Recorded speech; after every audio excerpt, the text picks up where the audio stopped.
Good morning, everyone, once again, and welcome to this webinar put together by the Sports Law Group of Unuka and Solicitors. We'll be discussing the theme Exploring Business Rescue in the Nigerian Football Sector, the Challenges, and the Way Forward. My name is Samuel Sholadoye.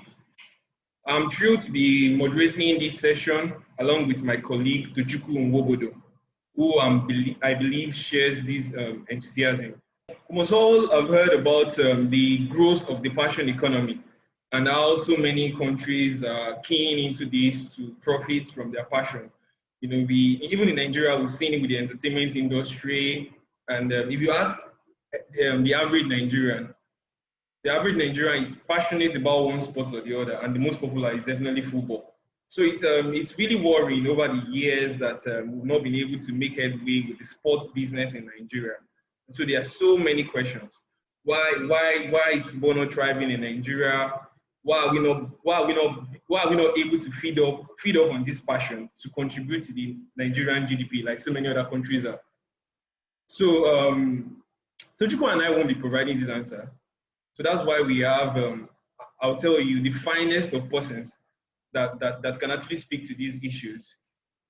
And that's why we have Adeyinka Abdulsalam, an associate with Unuka Attorneys and Solicitors, who would be throwing up the issues in what we can liken to the pre-match preview in football terms, who will be raising the issues and setting the tone for the conversation today.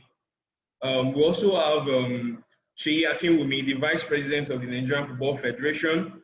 We have Nkechi Obi, the head of Sport Industry Thematic Group.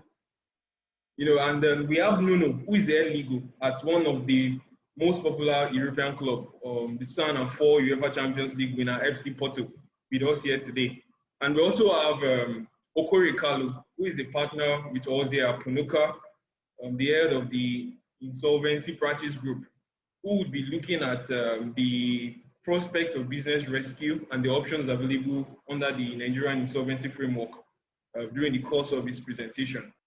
So we'll be moving on to the first presentation of the day, which is going to be presented, like I said, the pre-match preview, which is going to be by Adeyinka Abdulsalam.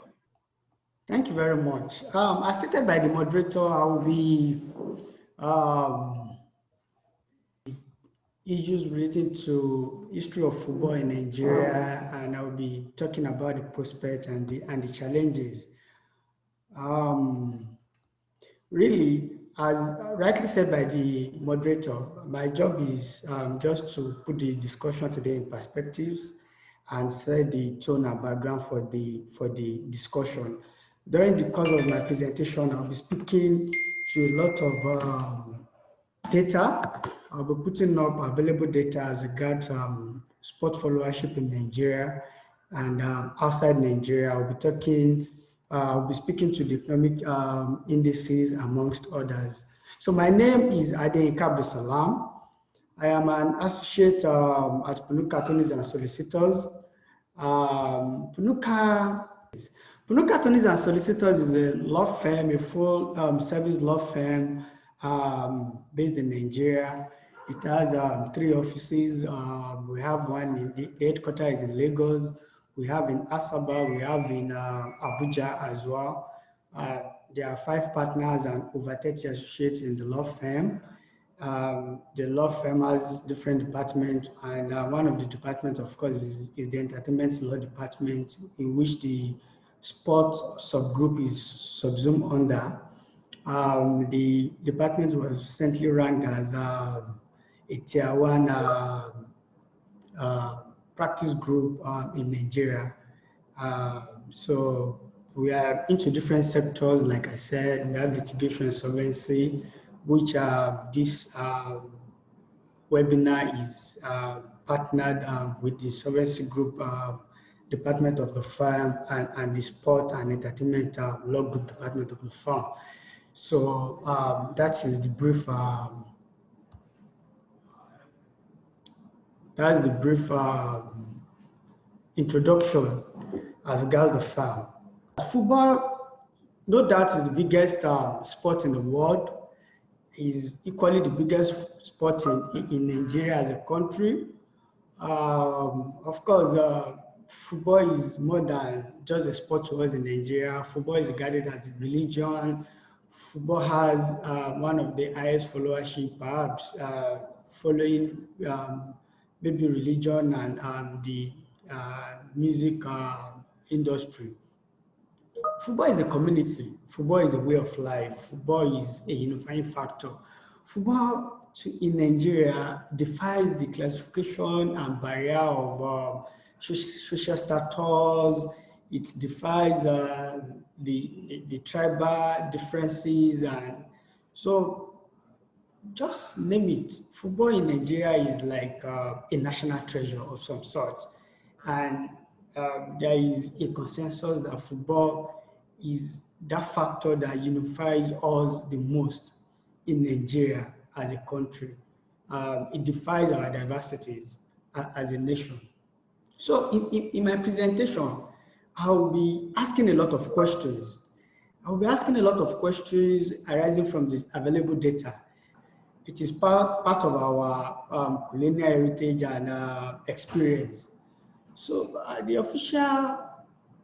official participation of Nigeria in any football competition dated back to about 1945 or 1946.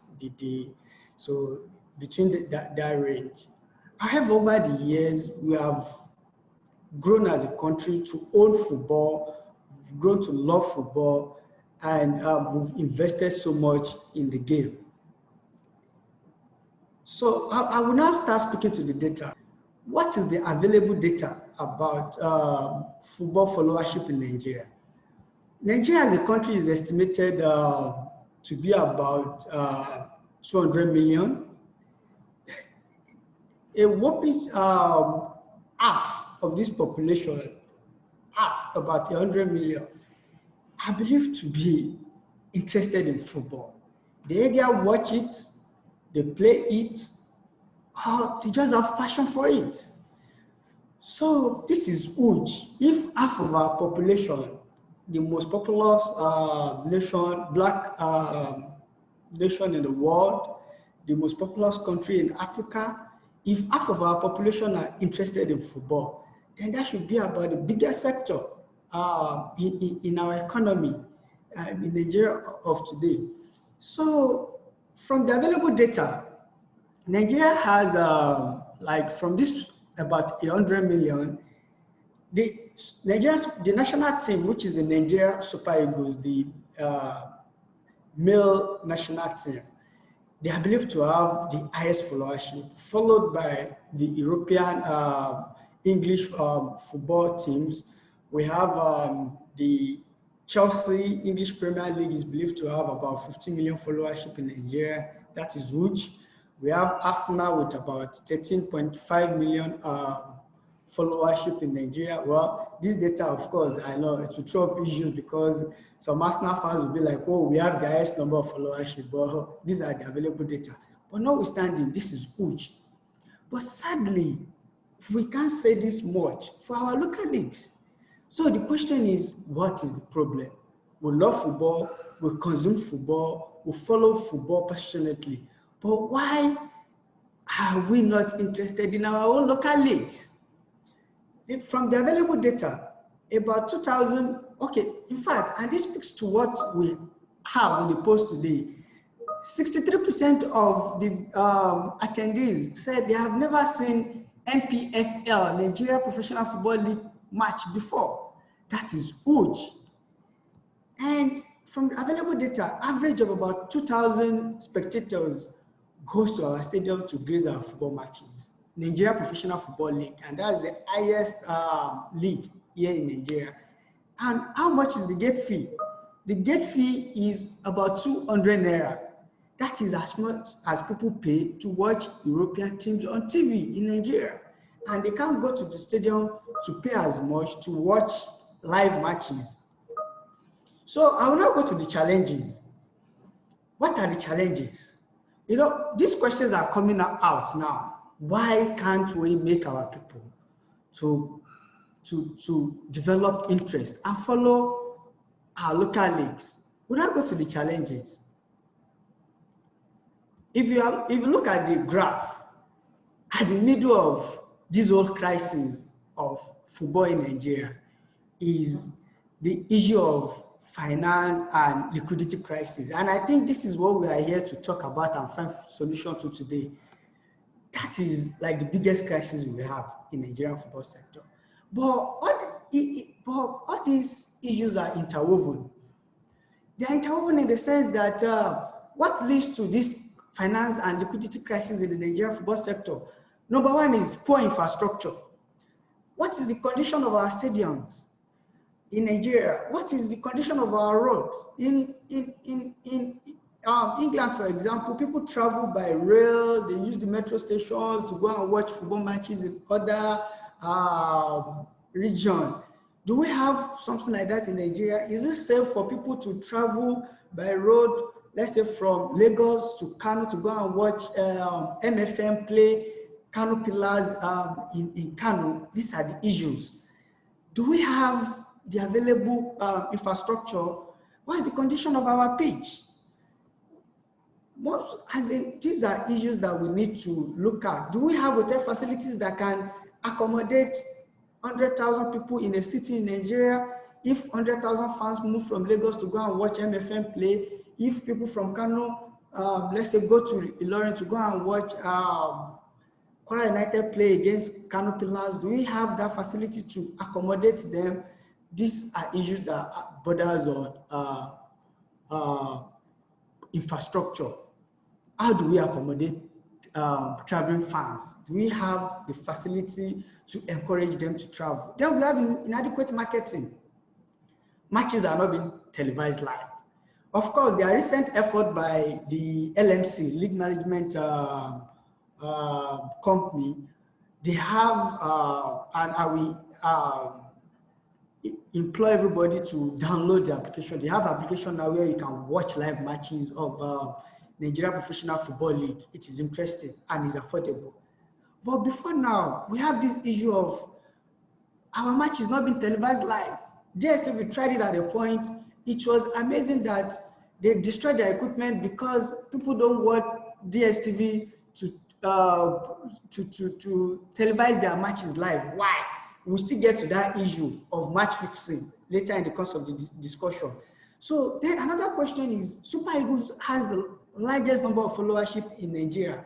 Why is Super Eagles not playing in Lagos, which is the hub of business in Nigeria? Why is Super Eagles not playing in Lagos, where we can have 100,000 people going to stadium to go and watch Super Eagles play at once, where people can be encouraged to buy jersey, where they can be encouraged to pay for trophy? We all love Super Eagles. So our marketing is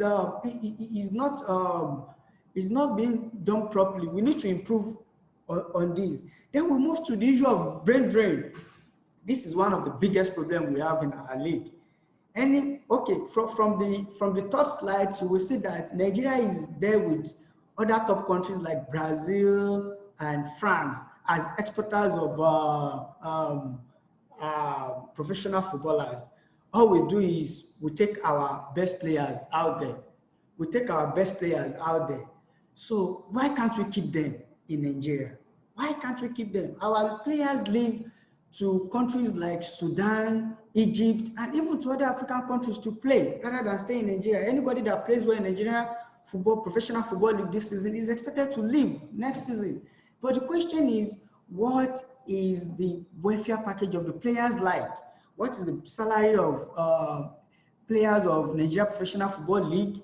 We've had, in the last 2 weeks or thereabout, there have been issue of kidnap of players when they are traveling by road to go and play matches. There are issue of Kano Pillars, their bus got burnt, team bus. The same thing with Kwara United. Players are stranded on the road because they have to travel by road and their bus had issues on the road. These are issues that we need to look at. And match fixing. Match fixing is about the biggest problem we have in Nigerian Professional Football League and Nigerian League as a whole, which nobody is talking about. This is the biggest problem. Nobody goes to pay to watch a match that is fixed. Sports, like any other context, is built on the principle of fair play and fair context. If there is no fair play and fair context, people won't go. Even from the medieval period, when people go to watch gladiators fight, it's because what people want to see is fair duel. But what we have today is that everybody expects home teams to win all matches. There is no fair play and fair context. Match fixing is a big. If you're able to eliminate this, people will go to the stadium to watch matches.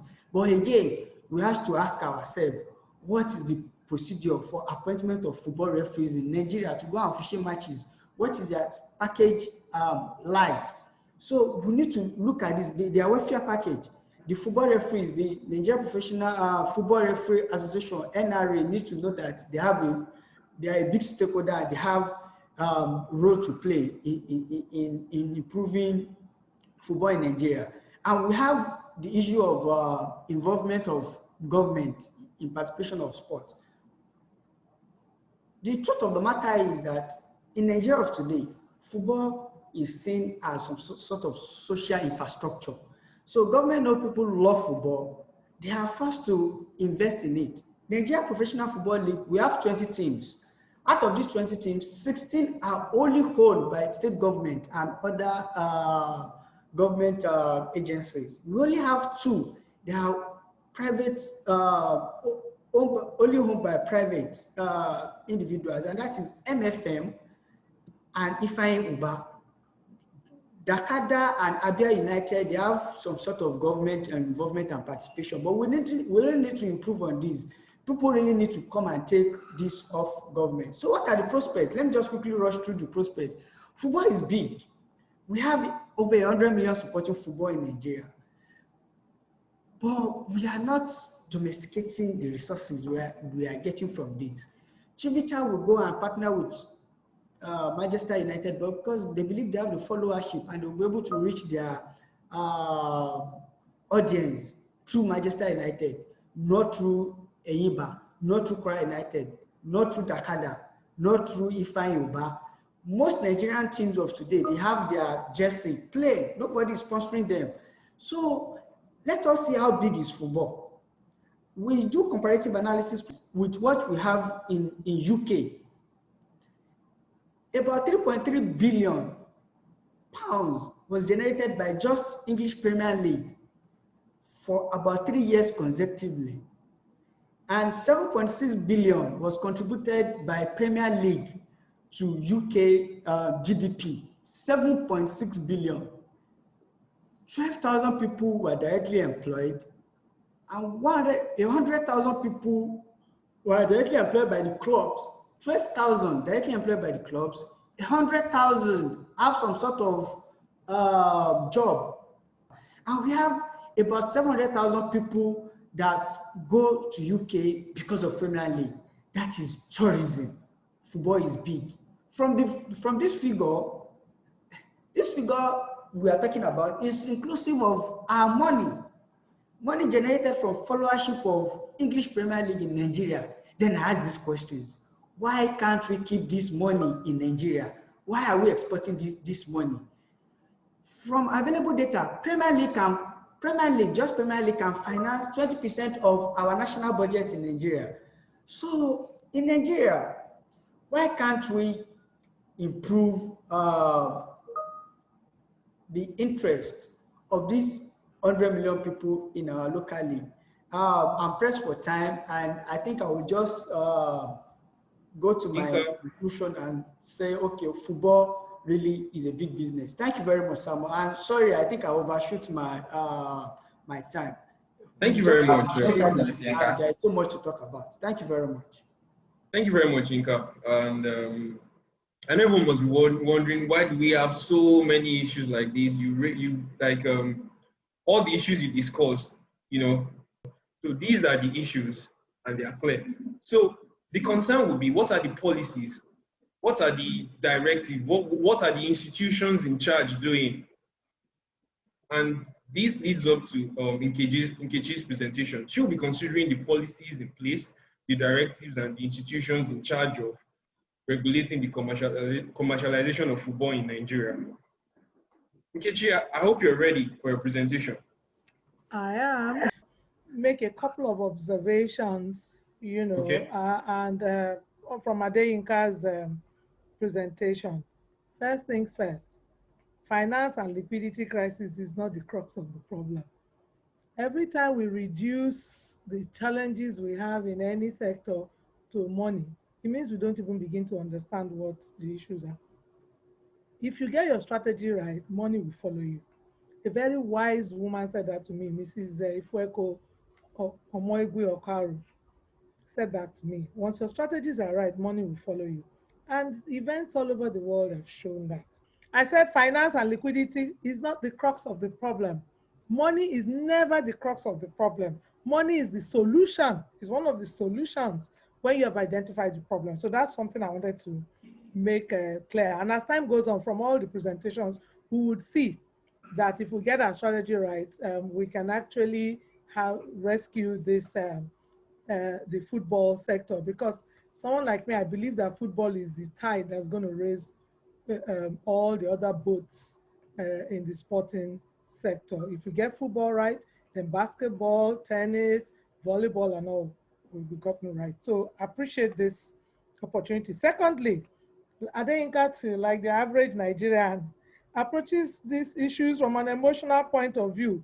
The national team of any country is not the breadbasket of the football industry in that country. The national team is a beneficiary of the main breadbasket of football in any country, which is club and league football. The English national team, the Three Lions, does not make as much money.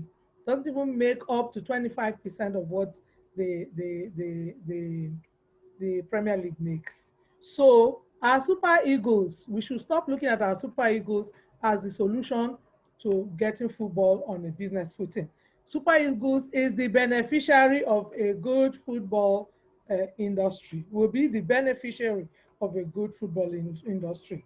That's all. And then secondly, a lot of the challenges that the inquiry made are consequences, not challenges. They are consequences of actions that we have not taken. And so I would, you know, scale past that very quickly so I can stay within the limits and go to actually what the policies, directives, and institutions regulating the commercial development. So when all is said and done, these are commercial transactions. So um, um, yes, yes, the objectives here is that we want to understand the meaning of commercial development of football and look at developed football leagues, those who have commercially developed themselves in comparison to us. We look at the underlying framework for professional football and the adequacy, whether it's adequate, what we have, the framework we have now is adequate to drive the commercial development of football in Nigeria, and we'll consider additional policies and maybe regulations that might help us to make that great leap. So in the content today, we're looking at that commercial development. How do you develop a football club commercially? What are the drivers? What is the commercial development in Nigerian football? Where is it at? What's the regulatory framework for professional football? And then what additional policies can we look at? So essentially, club football is the business unit of football globally. Once we understand that that's where we start this conversation. Because it's only when that part, everything is about food, everything is about you develop a product. Club football is the foundation of the global football pyramid from where national teams derive their players. So essentially what club football is that the clubs deliver a product, which is matches, to their consumers, customers, fans, and spectators in return for money. That's it. At its very basic level, that's what this does. And for this to work, you have to develop a competition system that will see this go on over and over and over again with a level playing field. That is called a league. And the league football system is based on the clubs as the driving force of the business of football. And you now generate your income from maximizing a collection of commercial rights based on several activities in the value chain of club football. So what's that value chain? It's simple. You have a product, the football matches, which enables you to build a brand, through service and communication to your customer, which is the fan.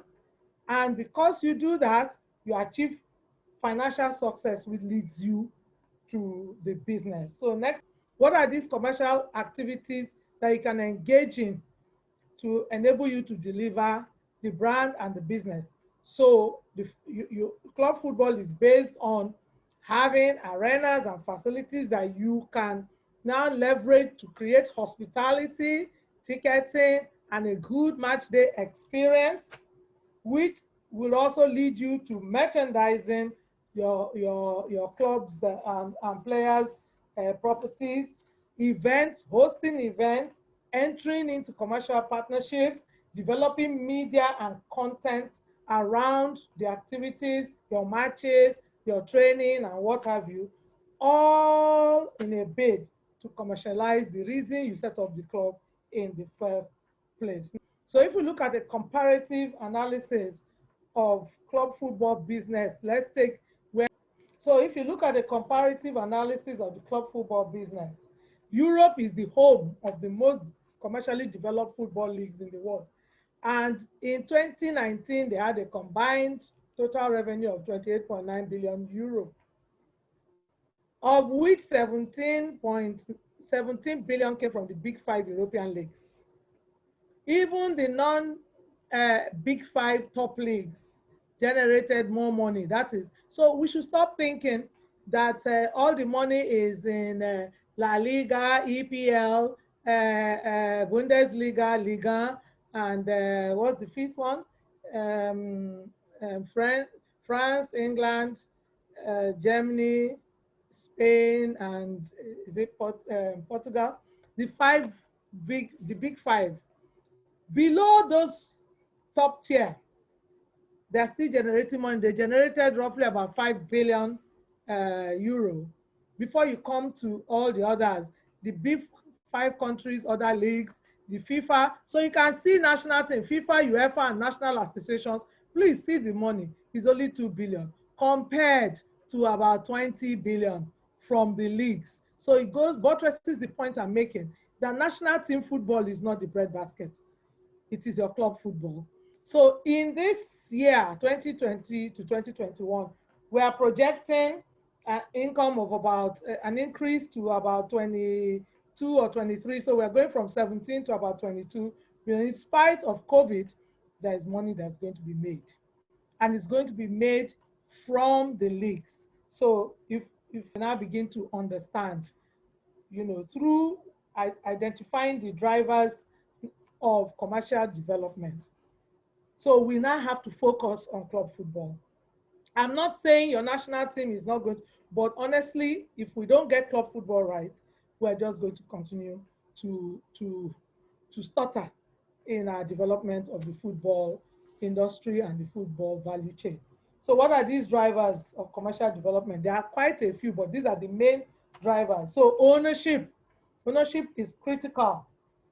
To ownership of a club is critical. Who owns the club? Government, private investor, supporters clubs. Yes, there are some clubs that are owned by people, supporters gathering together, putting the money in, and setting up the clubs.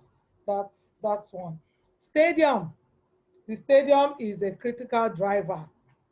Includes training center, corporate boxes, what have you. Without a good and effective stadium or home ground, you cannot actually drive other revenue sources. Thirdly, of course, everybody wants on-pitch success, more competitions. So I put trophies there, but really it's about the competition. What is it? What am I fighting for? What do I get? What do my players get up in the morning to go to the training ground to go and fight for? So that's very critical. That's a driver as well. In a place like America, America has a closed system. So yes, they want to win trophies, but they are more commercially minded. So that's why they don't have promotion and relegation. Everybody's on an equal footing. We share money together and make sure that we stay in that place. It works for them because they've got a lot of money in their system.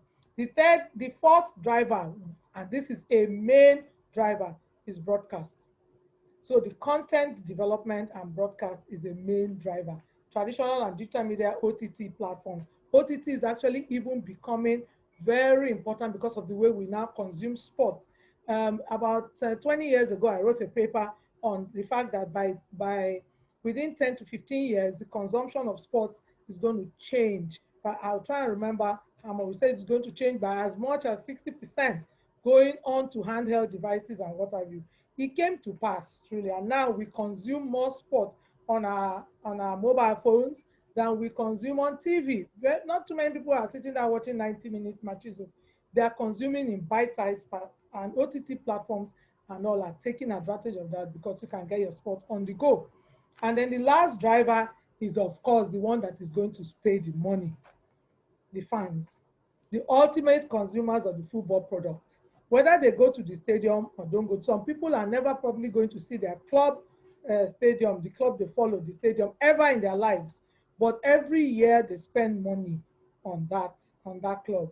And that is what the clubs rely on, the fact that they can get you to spend money to be able to generate all of, or do all of this business. So if you understand that those are the drivers, what are the critical success factors, therefore, in how you develop a club, right? It's all about the ownership. Starting point, if the owners and managers care about sustainability, then the club has a fighting chance of building a financial base. So it must be about the fact that you want this thing to be sustainable. Then you can plan for it properly. It's a business. Nobody sets up their business to fail.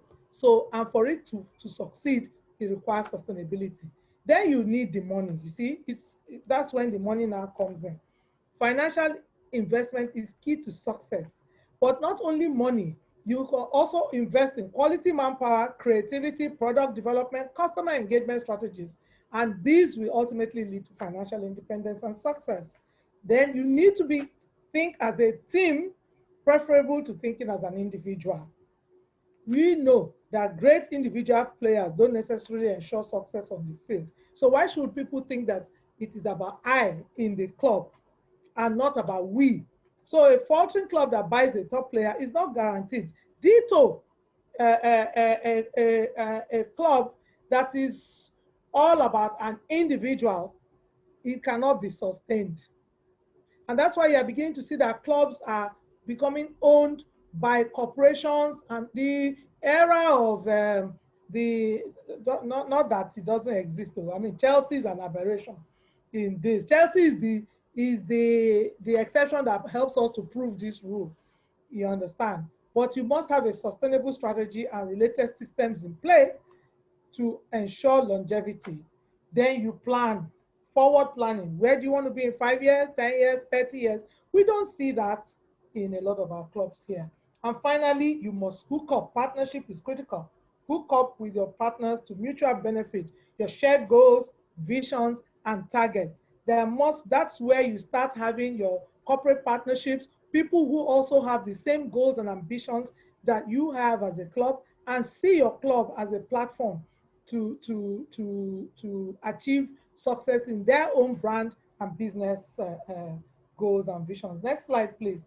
So if we take all that into consideration, let's now look at commercial development in Nigerian football. Nigerian football, you see, when Adeyinka was speaking, he only spoke about the NPFL, which is, I guess, yes, that's what you will speak about, but this is club football in Nigeria. So there are 20 clubs in the Nigerian Premier Football League, the one that Adeyinka spoke about. And then there are 40 clubs. And then you have the nationwide league with 300 clubs in 3 divisions. The female leagues are about 40 clubs in 2 divisions. And when you come to non-national leagues, the state leagues and academies, there are over 20,000 clubs. So you see that the ecosystem is more than these 20 clubs. And if we can focus across board and try to drive an across-board development from the grassroots that sees consistency in that development, driving people from nationwide League One right up to Premier Football League. A club goes from there. MFM is the best example of that. MFM played in nationwide League One and moved up to National League, and before it came into Premier League. We need to see, but MFM is an outlier. That's not the norm. So we need to begin to see that as the norm, because if we see that as not, then it means that we're growing across. So the current state of club football, local and foreign, two extremes. See club football on your left. It is whether it's top tier or bottom tier, you see crowd like this. Believe me, if you go to a third level club in England, you will see 6,000 seater stadium. It is full because it is a community club. And then on the right hand side is what you will see whether you come to MPFL, NNL, or the NLO. But the NLO even tries better. We get quite a considerable number of people. What's the difference? On the right, you can see the difference. The teams are run like a business. Everything I had said is what you need to do, they do it. So they run like they run like a business. They record their crowd attendance. They know. One of the statistics I always look out for when there's a match showing, towards the end of the match, they tell you stadium attendance, 78,000, 20 something thousand, 30,000. That you can practically bring out your calculator and punch how much they have made in terms of match day revenue. Arsenal has the highest match day revenue of about £3 million before pre-COVID. Maybe when we resume from COVID, we now know who has done enough to up their game. They also have higher TV ratings. We know what their broadcast deals are, successful youth programs, so we can see progress from their academies into the first team. They declare their profits, we can see it. So because of those profits, better players come to clubs, their clubs are well played. They have flourishing commercial deals. We see it. I think I mentioned Chivita deciding to go with Manchester United. That's a commercial deal. On the other hand, on our local clubs that are unprofessionally run, there's too much political interference. There's low game attendance based on poor stadium infrastructure and poor crowd safety. The broadcast deals are nothing to write home about, and there's too much of element of cronyism, corruption, and fraud involved in such deals. There's a huge but poorly managed youth program and limited commercial deals because of low sponsor trust. The money, go back to cronyism, corruption, fraud. And these are all the challenges. I think I mentioned a lot of them, but I'd like to mention the fourth bullet point, the lack of willpower to push for necessary reforms and implement existing guidelines towards commercial development of sports. We know how to write very good documents. Believe you me, the statutes, for operating the leagues and what have you, well-crafted statutes, well-crafted framework, everything. We just lack the willpower to push to implement these things, and if necessary, to even reform some of them, right? Manpower mismatch is a big issue too, and certainly abuse of public office for private gain. The rest are all, as I said, consequences, illegal player transfers, bribery and corruption. There are consequences of not doing the right thing. Next, 90 out of $100 given to the game disappears into private pockets. I stand to be corrected, and you can see the source there. 90 out of $100 given to the game disappears into private pockets. That's a point to actually note somewhere and start looking for how we will mitigate. So how do we commercially develop Nigerian football? Commercial development of professional football is driven primarily by the interest and sheer determination of the sports property owners, whether you're a club, whether you're a league, whether you're whatever you are owning there. The owners and administrators, they must be determined to generate revenue. Without this consideration, everything else is a waste of time. But unfortunately, many football clubs in Nigeria are political tools for government officials, and this reflects in fan behavior, which is why there's nobody following the place, because there's a sense of entitlement. Nobody will buy jersey. They think the government has given, the people of Abia State will not buy jersey because they think the government has given Enyimba money to provide jersey for all of them. Why should they go pay? Ditto for all the state-owned clubs. Yes, now there's allocation. So why am I using my money? There's also the deplorable state of facilities. There's fund mismanagement, bribery scandals, and administration in general. So if you look at the first point, that there must be interest and shared determination to generate revenue, then look at the second point. They are divergent in outlook, divergent in they will be divergent in outcome. So what do we change to make a difference? It's simple. 4 things. First, more effective, efficient administrative management. So you put in place a structure that's based on business transparency, you identify revenue streams, and you monitor those revenue streams to ensure that you are delivering. If there is a shortage of delivery, what is causing it? Then the second thing is club sustainability. You build the club's brand and put in place a long-term development strategy. Where am I going to be in 20, 30 years? I know it's tough for us to think beyond the here and now in this country, but sooner or later, we're just going to have to bite the bullet and understand that all these are our short-term, let me do 1 year, let me do 2 years. It's not going to get us anywhere if we do not have minimum. Our short-term plan, immediate term plan should be 5 years, and our short-term plan should be 10 years. Things are going to succeed us. We are going to die and pass away. And so we cannot be thinking in terms of, if it doesn't happen in my time, it is the end of the world. Thirdly, we have to look at infrastructure improvement. We need fit for purpose stadiums. Clubs should own their own homes. Italy is suffering.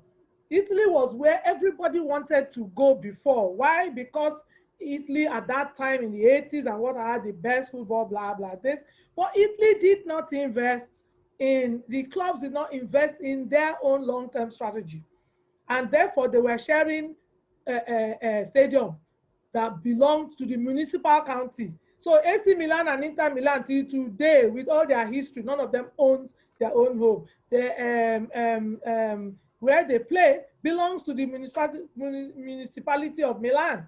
Juventus saw the light and built their stadium. Juventus is now the richest club. Juventus can afford to pay for Ronaldo. Juventus can plan. The only thing they are now worried about, they must now go and win that Champions League. But in terms of money, Juventus can compete with anybody across among the top 5 leagues, in terms the top 20, and that's why Juventus is in there. AC Milan dropped out of there a long time ago. It's not in the top 20 according to Deloitte. Roma has learned, and Roma is building its own home. So every club, first thing first, you must build your own home and have your own training facilities, because that's how you control your income. When somebody else owns your home for you, you'll be sharing money with the municipality. AC Milan, Inter Milan, Torino, all of them, Lazio, Roma, but Roma will soon leave, all play in municipal stadium. And Italian football went down compared with English football when they started EPL. They gave them money to develop their stadiums, and now look at Tottenham, 1.1 billion pounds, but it is the best stadium in Europe today. And finally, skills development. You must have a conveyor belt of talent coming through. Yes, you will pay for some by buying, but it's best when it's coming through. 3, 4, 5 players, you can bring them through your academy. You can sell to other places, So you also must have coaching, training, skills development in coaching and in nutrition. These things matter. And all of what I've said it sounds like it's a complex structure, but it's actually 3 simple steps. A successful professional club raises revenue through a steady, guaranteed supporters base. The supporters base guarantees that the club can attract corporate partners for financial investment. And the financial investment will improve the club, attract better players, so you are getting more supporters and generating more revenues from on and off field. It's a simple wheel. One leads to the other, and continuously improving on any one improves the other part of this wheel. Complex structure, but it's very simple. This is the thrust of commercial optimization of club football in Nigeria. The 3 main frameworks guiding professional football in Nigeria are: the NFF has a league structure. I showed you the leagues, but the NFF developed that. This is the league structure which is why the second vice president of the NFF is actually the chairman of the LMC, so that at least the leagues are, the Premier League is represented. Then on the executive management, Mr. Akinwumi will correct me if I'm making any errors here. But every league, every NNL is represented on that board.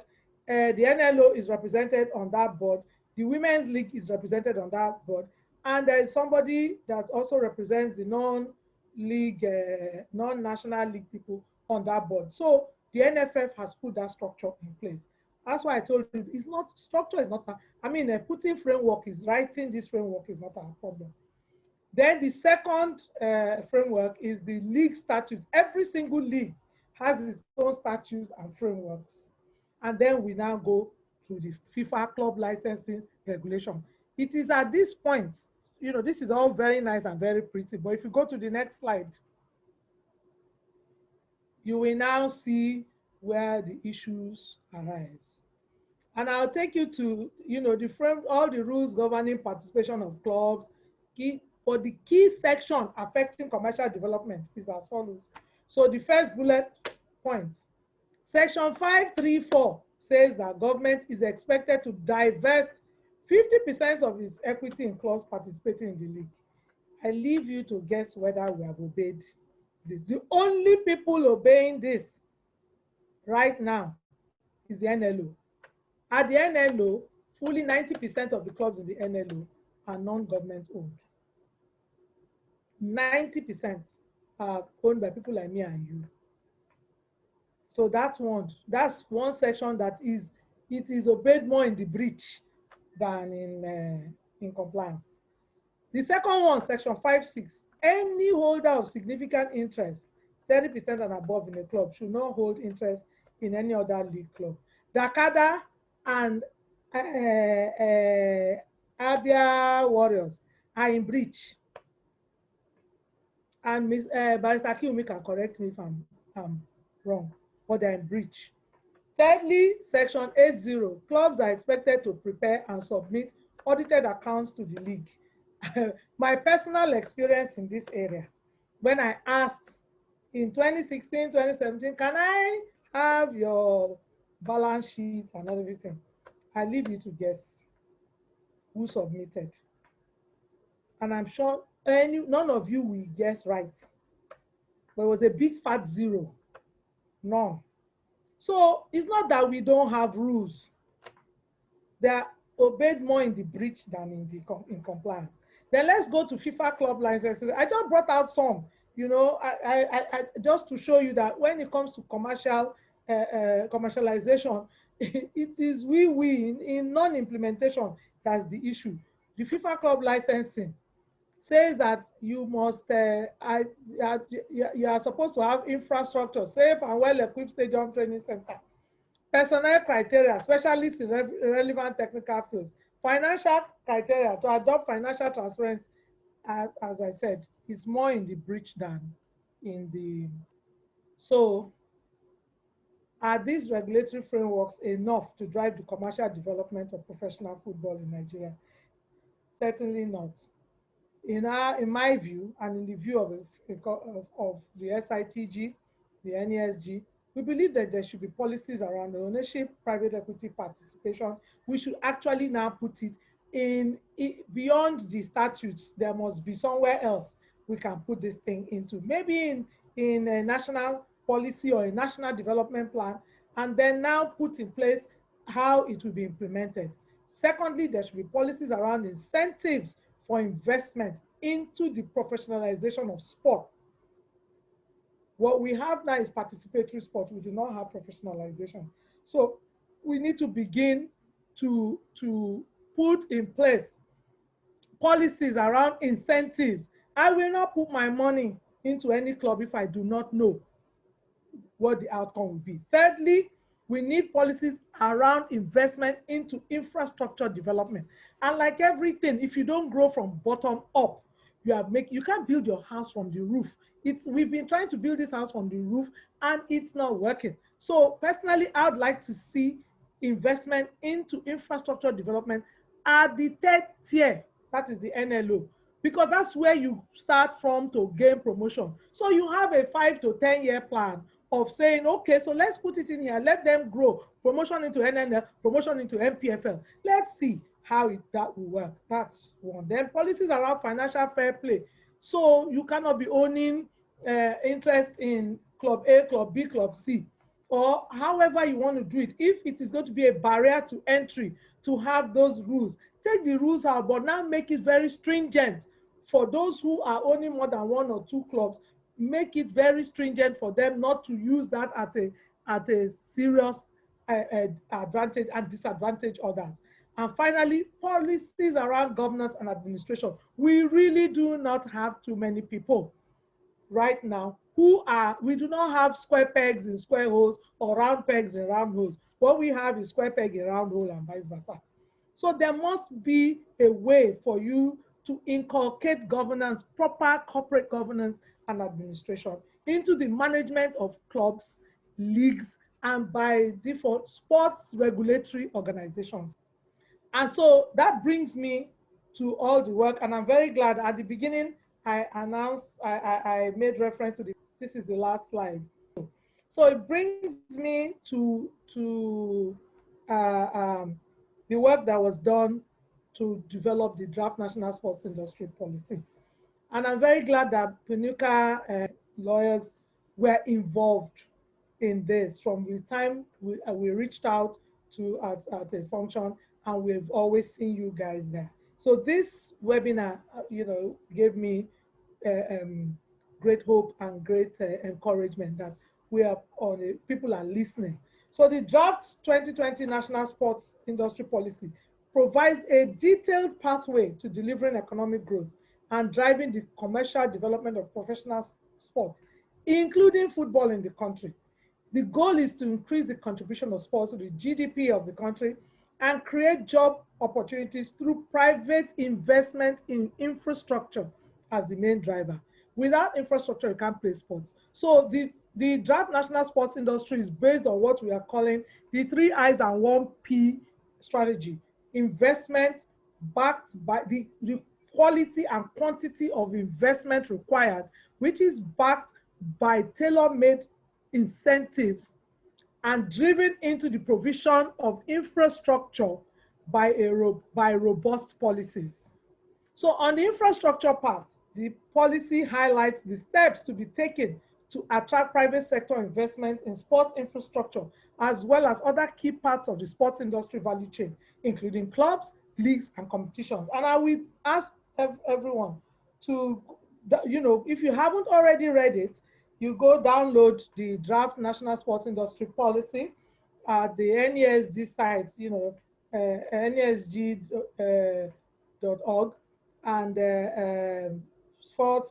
/NSIP, and go to section 562. Section 562 section 56 deals with infrastructure. So if you go to 562, 563, and 566, you would see how we address the issue of infrastructure development in club football as a foundation for professionalizing sports. Then the second part, professional services, we address the whole spectrum of ancillary support services in commercial development of sports. And from the point of view that it should be private sector led, right? And the key role they play. This is the last slide, so I'm almost done. And once again, please go to section 21, section 535, and section 563, section 571, and 58 of the draft policy to check out how it deals with sports and education, sports and investment, sports and objectives, and what have you. And the last one, investment in sports, deals with alternative funding models and portfolio investment approach, as well as applicable incentives to attract private sector participation in the commercial development of sports. Please reference section 59, which is a whole section on funding and investment in the sports sector. I think if we could develop regulatory frameworks around this, we will be fine. Thank you very much. Hi, thanks a lot, Nkechi. Like, it's always a pleasure listening to you and speaking to you. In case you are wondering, Nkechi is actually the lead of the sports industry thematic group, Nigerian Economic Summit Group, and she really is one of the most important voices that led to the draft of the National Sports Industry Policy, which she just spoke about.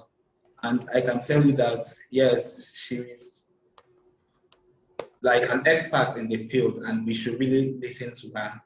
So while we thank Nkechi, I'll be introducing Ms. Sheyi Akimumi. Sheyi is the first president of the Nigerian Football Federation. He was appointed vice president of the Nigerian Football Federation in 2016 and was re-elected in 2018. Before assuming this role, he was the chairman of the Lagos State Football Association, and he also served on the ad hoc committee for restructuring the Nigerian National League.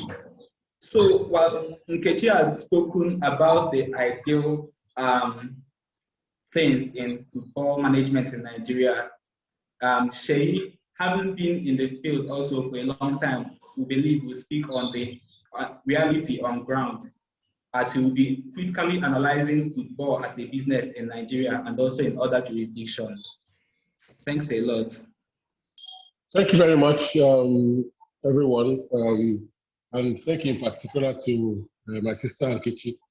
I was very happy when I saw, as I said yesterday, very happy when I saw her name as one of the panelists here because of her wealth of understanding of the problems of football. A lot of people complain about football and don't do anything about it. Well, she has. A lot of people complain about football not growing in Nigeria without understanding it on the inside. They just see the peripheral and start comparing Nigerian football to Brazilian football or to English football. But just touch on a number of points. My remit is to talk about, to have an analysis of football as a business in Nigeria and other jurisdictions.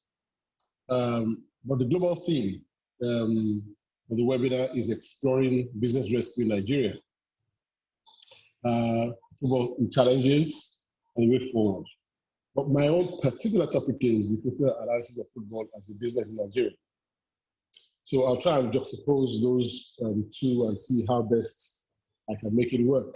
A lot of the issues that Nkechi has talked about are true.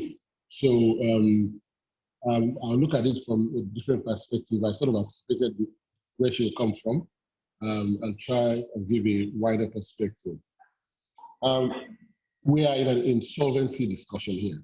And the coronavirus, first of all, I'd like to correct you that I was actually first elected into the NFF as vice president in 2014, not 16. And I'm the first one vice president to be re-elected. Not that it's very important, but I thought I'd just correct it. So we're in an insolvency discussion here. And with the coronavirus pandemic, many companies and businesses have suffered great financial crisis. Football clubs clearly have not been left out.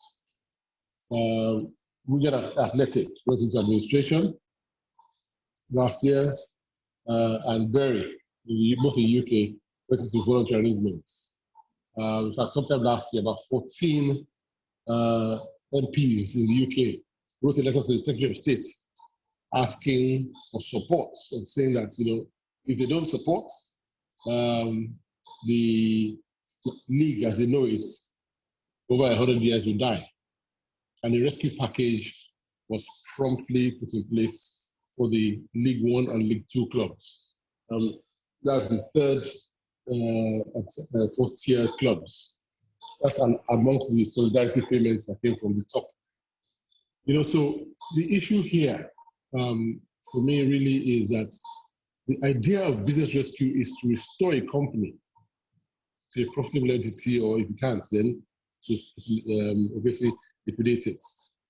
But we need to start to look at football along the real commercial terms, and it stems from company law itself. As Nkechi has said, at the core of all of this is the league system and the clubs. That's the bread and butter. That's the heart of football in any country. It's not the Super Eagles or the Falcons. That really is at the heart of the football business in Nigeria. So I want to start from there. Once we're able to get that in place and get that at the back of our minds, then we're able to understand how business rescue can come into play. As I said, it relates to so many companies, but I'll try and get this discussion to Nigeria football sector as a whole and discuss how we use the concept of business rescue to transform the thinking regarding Nigerian football into a business-oriented one through commercialization and dynamic government policies. And the idea is to extract great socio-economic benefits, as it's done in other jurisdictions. Here we say, government has no business in football. Government does have a business in football. It just doesn't have a business in running football. Next slide, please. I said earlier that commercialization for me holds the key. Now, what is commercialization? The dictionary I referred to there describes it as, or defines it as the organization of something in a way intended to make profits. If we don't make profits in football, what then is the essence? In the old days, it used to just be, it's entertainment. The entertainment itself, as you have seen with Nollywood, is all about making profits so you can grow the industry. Without profits, you cannot grow the industry. And that's where we go back to the issue of the company. The company cannot grow and expand and diversify if it's not making profits. So you make profits to grow your staff strength, to grow from making tabletops to tables, grow from making like 7-Up, making soft drinks. They're now going in when coronavirus came. They diversified and started to do sanitizer. It's because there's profit to be made. So the question there must be, and if you agree with me that commercialization of football is key, then how can it be commercialized? The first one I look at is brand and intellectual property monetization. You see, a lot of people do not look at football in those terms. If you look at Manchester United, for example, they make a lot of their money from ticket sales, but most of it from brand and intellectual property monetization. In fact, sometimes people accuse over the years that you don't make profits on the sale of your players. Sometimes they buy humongous deals and sell players for pittance. People are wondering what exactly is going on. And it's by some players that people don't understand why. The essence there is brand and intellectual monetization. So in Nigeria, have we thought of that? I see one club now in Lagos who's trying to look along those lines. Vendreza, I think it is. The new club, I don't know who owns them. It's I think one Dr. Odofia. But they sat down and I know that they did engage brand managers and intellectual property advisors. So when you have your jerseys being sold, when you have your various brands being exposed and used to make money, then football begins to come of age. Unfortunately, at the moment, I think it's only the Super Eagles who are even making any attempts to get that. So NFF is focusing a lot on getting sponsorship for the Super Eagles. Not because we don't want any other thing, but that's where everybody wants to go. I remember that we did go to talk to a brand that makes things for women, essentially, to talk about Super Falcons. And, we're talking and they were just looking at us as if, what are this about? And I said, look, we'll talk about super egos. That is where our interest lies. So at the end of the day, we need to make sure, as Kechi said, from the bottom up, and I'll get there later, the club should be community-based. Let their commercial power be in their communities and then spiral upwards. Today, I don't know if you can see me, but I'm wearing the jersey for the Super Eagles. And it is the old one that sold like crazy. The new one is selling more than the old one. But people were shocked at that time that they didn't have. So they made Nike has made a lot of money. NFF itself has made, at least will make quite a bit of money from it, but it's about brand and intellectual property monetization. Yes, so creation and administration of proper leagues and competitions. Kechi has dealt with a lot of problems that we have in the leagues. I happen also to be the chairman of the football committee. It's been very, very difficult, extremely difficult, and I'll come back to that. Administering the leagues, even according to your rules, and with the reality on the ground. There's so many things that we have. Nigerian football is in Nigeria. So how do you account for a club leaving Lagos to go and play a match in Borno? Can the club itself, if we don't get to the commercialization of football, can it afford to fly? So you get on the road, expose the players to all the vagaries of the road, the bad roads, armed robbery, all sorts. The car gets damaged. Recently, one got burnt on the road. We're talking of the administration of proper leagues. I think Adeka spoke about the referees. We talk about them too. It's not all that it seems, by the way. There are many issues that beleaguer us in that place. And until there's commercialization, we are going to be running helter-skelter. We're going to run in circles. No matter how much you try, they're going back one. The refereeing of the leagues, of the NPFL, is far better. Now we have away matches. I think we're going away recently. If we look at the statistics over the past few years, you'll be amazed, despite all the rhetoric, you'll be amazed how many away draws and away matches we now have compared to 6-7 years ago. But is it only NPFL that's playing football in Nigeria? We have the NNL. We have the NLA. I have a video of something that happened last 2 weeks ago in the NNL. Unbelievable, the referee. Unbelievable. The referee has been suspended, but we need to go deeper. And we're investigating deeper because at the end of the day, we don't make a scapegoat. They were joking. So the league itself, there are rules, as you said. I was part of those who put together those rules. Day and night we worked. I would go to Abuja and I have to stay days and buy clothes in Abuja. I couldn't come back to Lagos until we finished a particular chapter. So there's a lot of things that are going on, and there's only so much we can discuss.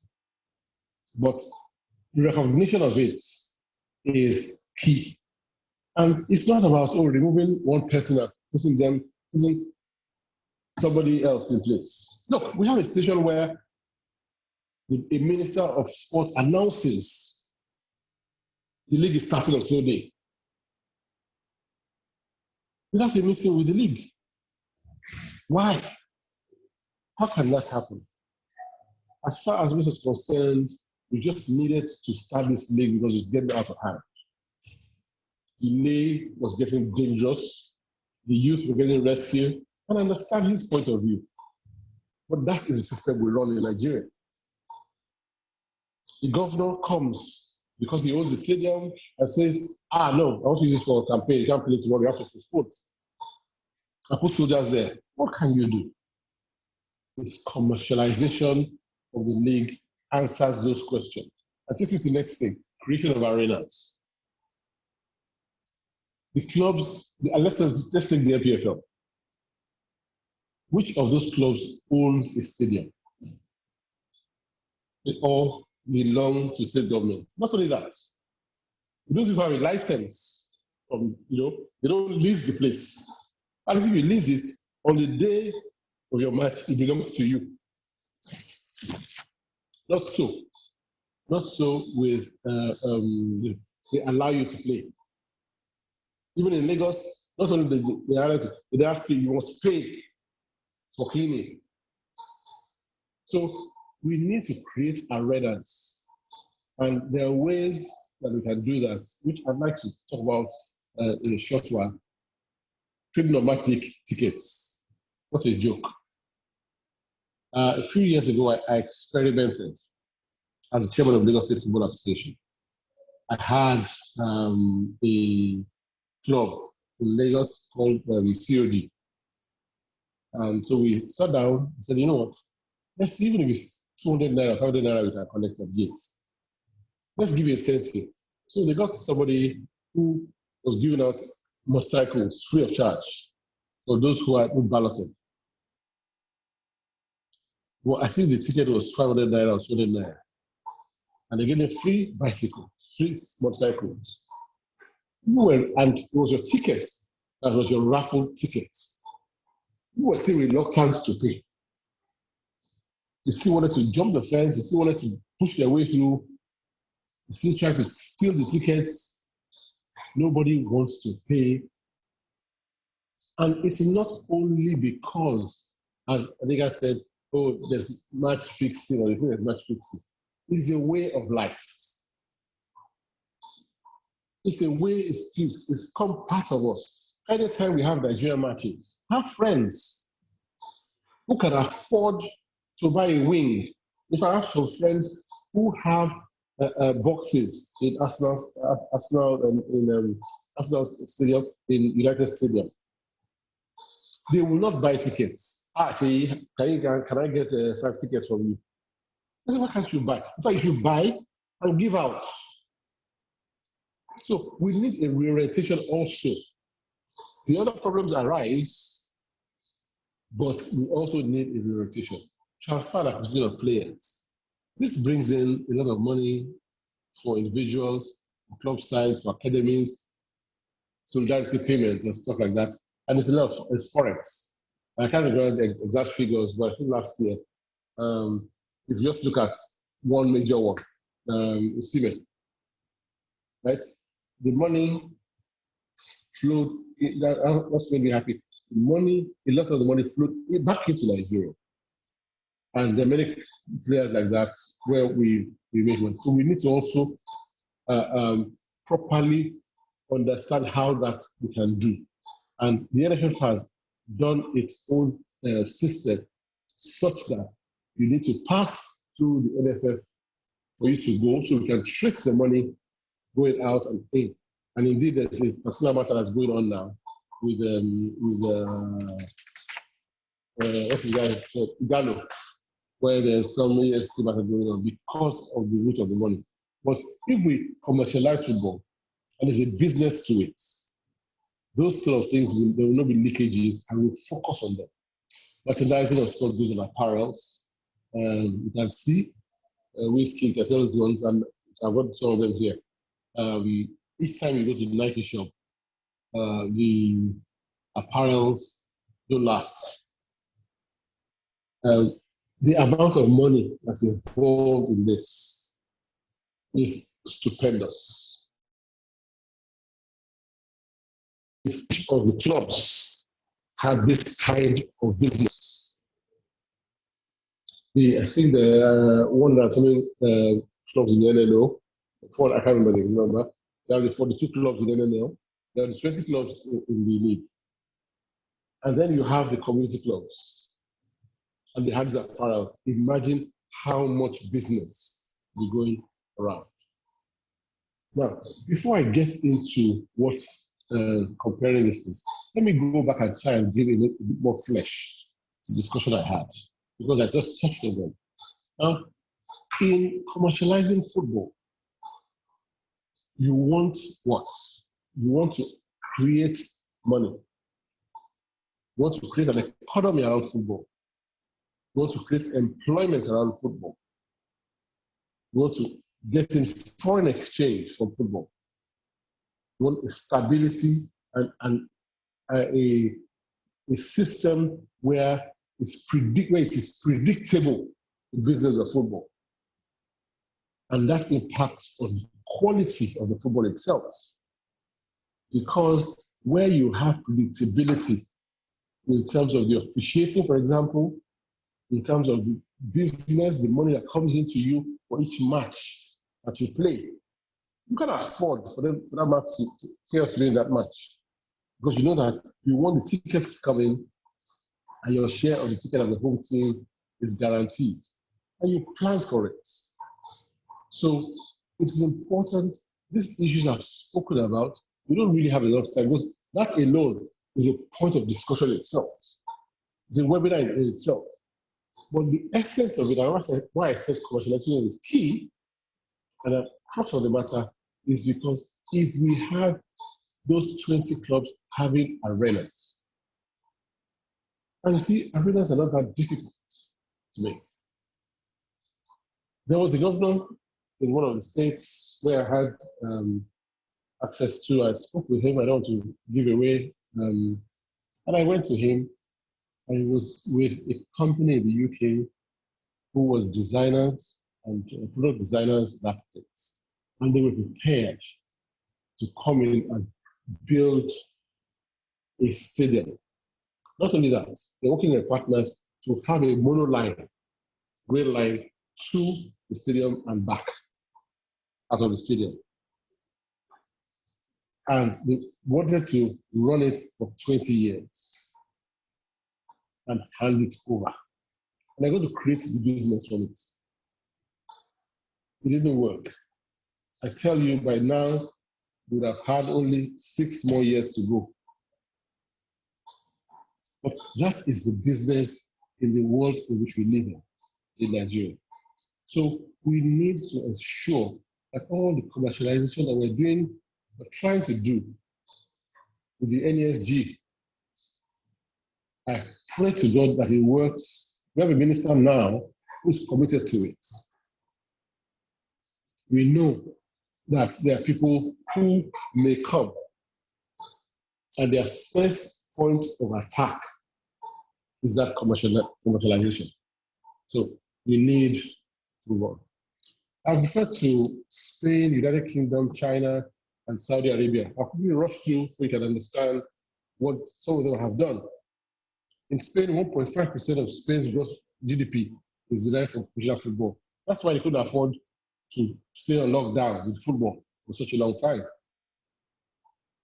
Otherwise, they would lose millions of dollars. In the UK, the commercialization of it enables football to contribute 3.3 billion to tax in the UK economy yearly. And just the EPL alone contributes 1.1 billion pounds in taxes. 7.6 billion pounds is contributed by the league to the GDP in the UK. And 700,000 people visit the UK to increase tourism income. It's stupendous, isn't it? In China, introducing regulations and structures in the football sector to promote football. It was a government idea change in policy. Now, coming to change the policy. In summary, the reforms restrict Chinese football leagues as private and investable companies for commercial success. And you remember who were influxing into China for a while. There are a few other issues that they have now, but that was the idea. In Saudi Arabia, at the very highest, I was in Saudi Arabia FA some time ago, and I spoke to them and I couldn't believe the support that they got from government to restructure their football in a commercial way. So people talk about government has no business. Football is a national asset. And until we start seeing it as national asset like our oil, we run into trouble. So the reform there was to privatize the 14 clubs. We tried to do it here. We went to the stock exchange, we spoke with them, we went to the clubs, we went to the governors, they all agreed. Yes, it's true. I can even use the money to do hospitals. So let this football, let them run themselves. Not one of them, as soon as we left, agreed. And we know why. A lot of corruption is behind all of this. And the corruption at the point that the administrators, if there's corruption with the administrators, this is the smallest part of corruption in football, believe me. The problem really is in this ownership and government. So that is an issue. The critical lesson is to see that we need to restructure it. Another way is community ownership, as done in Germany. We have a 51 rule deployed in German Bundesliga. The majority of the petroleum shares in the club owned by fans and the communities. There you have, it's like a PLC, and you can explain, you have to. You know, Katie was talking about asking for the profit and loss account. Imagine you saying that you can't produce that in this kind of situation. You're going to be trouble. Quickly run to the business of football, government policy. Government policy is the changer. Government policy has to change. We need to get government to understand that it's not about funding Super Eagles matches. It's about having this policy that helps football. And I can go into lots of policy, but the policy itself must be that this is our objective. And if we have that policy, which is what we're trying to do with NESG, if it works, we have broken ground. And I pray and committed to supporting that work, because we have a lot of business that sprouted, online business, sports merchandising that started. Dispute resolution, once you have proper dispute resolution, and that is an NFF issue partly, because we have in our statutes a provision for setting up our own internal dispute resolution mechanism. And I've tried to push it now, and we're hoping that if we can put it in place properly, we're going to partner with the China Institute of Arbitrators so that we can actually have dispute resolution get done faster and move faster. I'm rushing through, and I'm almost coming to conclusion. Also, so basically, government needs to understand that they need to move from a participant to an oversight body.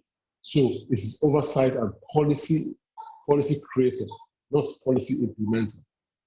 What has changed the lives of several Nigerians who have excelled? The numbers, there's only a minute fraction of Nigerians who have ventured into football, professional football, and their success stories are just at the tip of the iceberg. But what they represent in terms of turning the economy around is immense. I really try to rush through, and I hope that at least I suspect that Nkechi will give you more meat. So I really want to talk about it as a global concept, and that I hope I'm able to do that. Thank you very much. Thanks a lot, Shay. We really appreciate that position and also the enthusiasm put into it. So Nuno is the head of FC Porto's legal department. In 2017, he was elected as president of the appeals body for the Portuguese University Sports Federation. He was also re-elected in 2019. In the same year, he was also appointed as board member of the Portuguese Law Association until 2020, and is now the vice president of the same association. So Nuno Santos Rocha will be speaking about the international perspective and international best practices regarding liquidation and administration of football clubs in Nigeria, as this follows directly from Seyi Akiwumi's presentation. Nuno, you have the floor, please. Thank you. Okay, thank you. First of all, thank you for having me here. I'm sorry I was a little bit late because of connection issues. I'm at my house. So I prepared this small presentation for, you told me, like, talk a little bit, 20 minutes. I'll try to make this on time. Okay, so what I brought here was the as we discussed my experience or FC Porto's experience during this year with the impact of COVID-19 pandemic. So understand what was done by FC Porto as one of the Portuguese top clubs, but also has been leading with the financial crisis and have to find alternative ways to raise opportunities on the crisis and to understand the impact that the crisis can have and how you can deal with that, and you can look forward to the future, understand if your football clubs are or not prepared for a similar crisis on the future or something that attacks you financially as COVID did. So basically, I divided this in three, six topics because they are connected. Where we discussed about the impact on our revenues. So as we understand, in Portugal, the competitions were suspended. Okay, so basically that means that you have problems on the tendencies, hospitality, and sponsorship and advertising obligations that the club have towards their sponsors that you cannot provide because you did not have people in their stadium. So the match was not attractive for them. The merchandise also is not the main source of income for the club. So make it clear for us, basically the main sources are the TV rights and the transfers, okay, and also sponsorship and hospitality. Then, as you can see, the TV and broadcasting rights was also a very, very important issue in the pandemic. Player contracts, this means high salaries. So how can you imagine it will be possible to cut the salaries to make you more competitive during the crisis? And health and security provisions were also in question, because then if you have to come back, you have to come back with the safe measures. Okay, so I bring you some of the impact that COVID had in FC Porto. So basically, when you talk about direct impact, that means that we had a direct impact around 3 million euros. Okay, basically in the contract obligations that we have, 2 million for corporate and 1 million for season ticketing. What does this mean? Does it mean that the companies will not want to pay you for sponsorship where the matches they don't have the public? So what can we do under these situations? What we have discussed, for example, we exchange for alternative considerations. So basically, we gave the brands different visibility in different means. So you can see the jersey sleeve was something that we didn't have to put. We have only one sponsorship on the jersey. We negotiate with the main sponsor for this and for this match. Can we put another brand on the sleeve? And we can ask the league, can you make more sponsorship on the jersey? In theory, no, but under this situation was something to discuss alternative means. The lead field of the stadium. So, for example, when you don't have people, but still the matches were broadcasted on TV, so you can make their publicity. First they were on the boxes, on the stands for the public, but when you don't public, make that visibility for the public at home. Social network interaction was something, an opportunity that rise also. What? Give more interaction to your players. So the players nowadays are a vehicle of entertainment also. They use Instagram, they use Twitter, so basically bring the players together for the public. Why? Because the public is at home. If they are at home, they are more connected to their social digital apparel. So you can put the players talking about and raising awareness about the impact of COVID, stay at home, don't go out, etc. So use your players and increase your content in social media is also an opportunity, and you can also go and try to have revenue and for by that side, the brands will also be interested in that proximity between the players and their fans and the fans basically. The rollover for next season. So we basically what we did. So okay, this is already paid, but we cannot provide because of the COVID, then in the next season you have a part of these guarantees already for the next year. So basically rollover means that if you don't do it this year, you can get for the next year and so on. So if the contract were 3 years, then we can make it, okay, 3 years and a half, and we cover this period.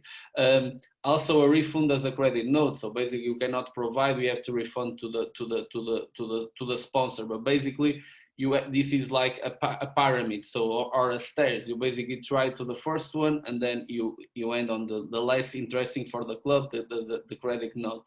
The season ticketing is also one of the important revenues for the club. This means that you pay a season ticketing for all the matches in the beginning of the season, and you have your place at the stadium. When you don't have matches with public, this is a problem. People say, I pay for 40 matches or 25 matches and I only had like 5 or 10 matches. So also the rollover for next season. So don't worry, in the next season you will have public and you can use your ticket. Not very interesting for the people that want to see the money that's spending in actually something happening, because you don't know what's happening next season. Exchange for FC, and you can see in this season we still don't have public, so this is a problem. Exchange for FC Porto products in the store, so basically you can use the money that you spend in the stores and also give the merchandising of the club and the brand of the club some new breath. And also we ask for if some of the fans will simply give a donation for the club. They say, okay, we understand the difficult situation of the club. We will not ask our money back. Neither we gonna exchange the that we spend in the season ticketing. So we can simply donate this money for the club. So this is the percentage of fans that use this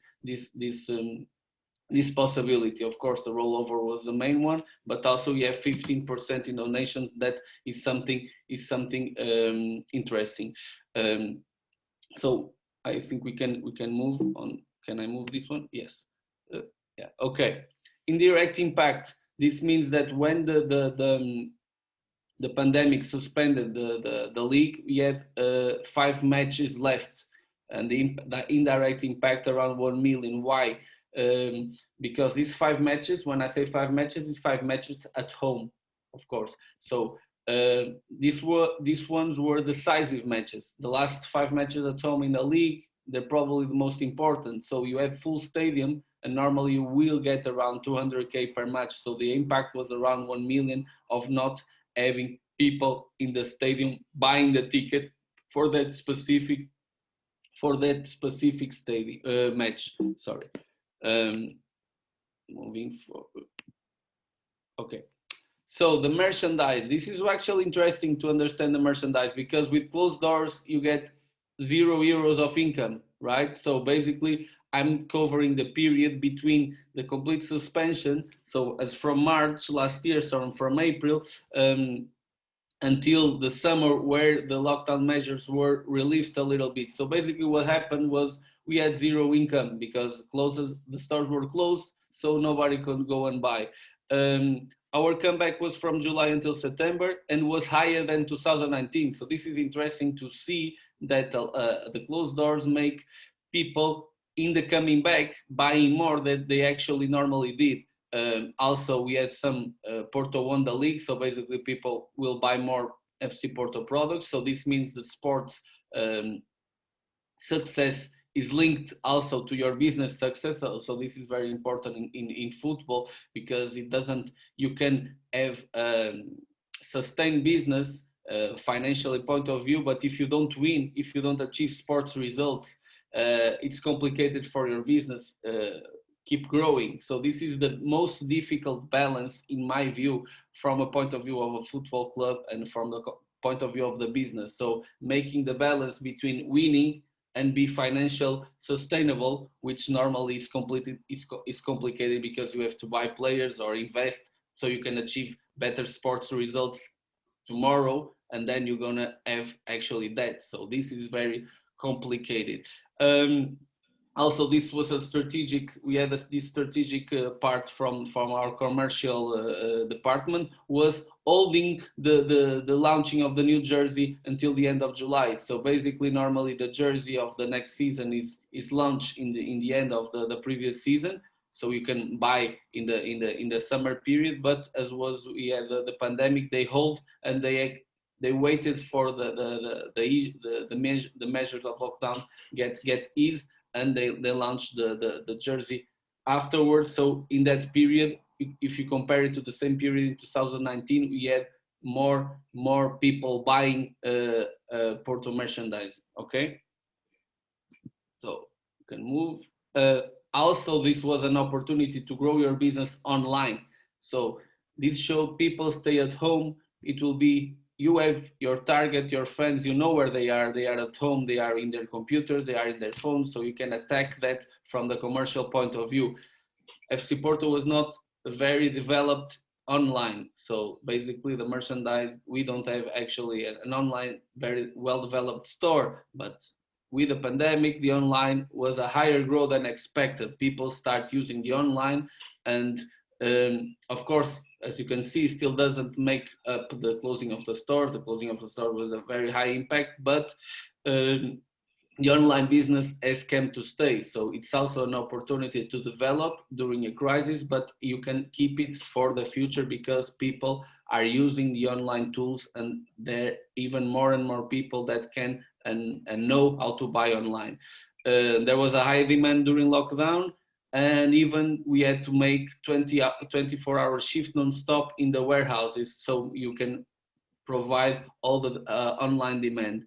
You can see the end of September was better than September 19. So this is also interesting. So during the crisis, the merchandise actually, when the stores were closed, after that we had better results than the year before, even if the stores were closed for 2.5 months.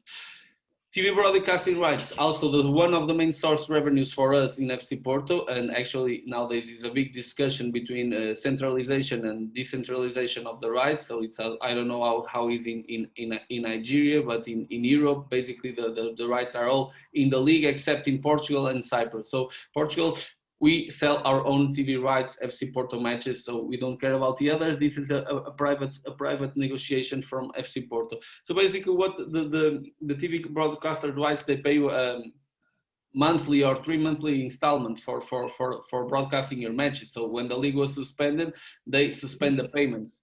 Sorry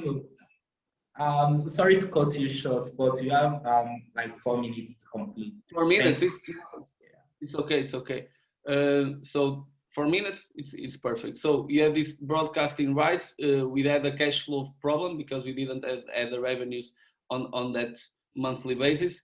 But basically, this was an argument that was not very well understood for us because the matches were still being broadcasted online. So we had to negotiate and still got these revenues after. So in the end of the day, everything was paid.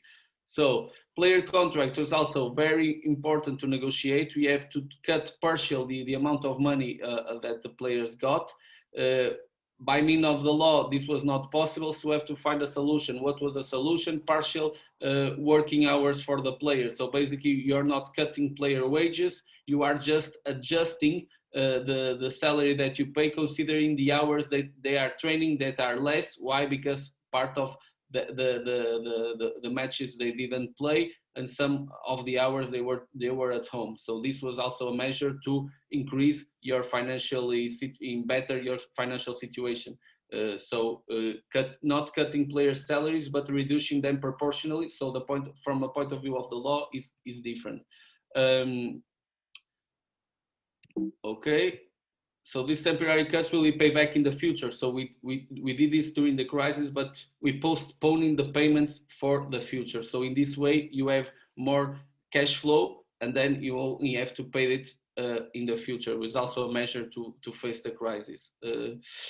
Return plan, health and security provisions. This is basically that to come back, everything was worked out between the club doctors and the club from all the people in the league. So make sure that when you come back for your competitions, you assure that the health and security provisions are taken care not having again the competition suspended, because that was going to be the worst case scenario, was not finishing the league. Okay. So you had also some questions because why there was like Formula 1 versus football, and they cannot make football and Formula 1 at 20,000 people. So the challenges, and to finish is, this is I challenge you to read the Financial International Transfer Market snapshot that was released last week from FIFA, and you can see how the impact on the transfer window in the different confederations. And you can understand that the impact of COVID in transfers maybe will not be felt yet. From a point of view of money, yes, but from a point of view of the way the transfers are made, I think they will be facing a problem in the near future. So my final remarks is to discuss whether the transfer system, or the way that we don't have, for example, like in America, we don't have salary caps in our players. How can we face a similar crisis in the future, because the clubs are not prepared, not even European clubs, and this is a proposal for African clubs and for Nigeria, is think that a crisis like this can actually happen in the future, and you have to have safeguard financially to face this type of crisis, because we are FC Porto, we are a club that still has some power, at least near the banks, and some credit, but the other smaller clubs that have obligations to fulfill, they were really damaged in this crisis. We have actually a club from the first league that had finished, that could not pay their players and was completely destroyed. So the way is that how the business is made nowadays is not sustainable. So people have to think together, and the leagues in Nigeria, in Portugal, why we don't start to make considerations in salary caps or transfer caps, so we cannot spend more than we have, because the crisis showed that the clubs were not prepared. Okay. So thank you. I hope I managed to fill the 20 minutes. The idea was to, as a conclusion, to show how you can face a crisis like COVID. That is a crisis that we are not expecting, but we have to expect in the future, and we have to be prepared, but also that the crisis is an opportunity to develop some parts of your business. So in the end of the day, it's a matter of priorities, and never forget, it's also important, the sport success versus the financial impact. Okay, thank you. Thanks a lot, Nuno, for taking us to put and even through your financial plans and all. It was really an insightful presentation. Having gone through the whole international perspective on this issue, we'll now be calling on Mr. Okorie-Kalu. Okorie-Kalu is a partner in the law firm of Nuka, Attorneys and Solicitors. He's also the head of the Nuka insolvency team. He is the deputy president of the MBA SBL Committee on Banking, Finance and Insolvency, the general secretary and the fellow of the Business Recovery and Insolvency Practitioners Association of Nigeria, BRIPAN. He's also a member and a fellow of INSO International. And Okorie-Kalu will be taking us through the analysis of the informal and formal restructuring procedures as options for business rescue in the Nigerian football sector.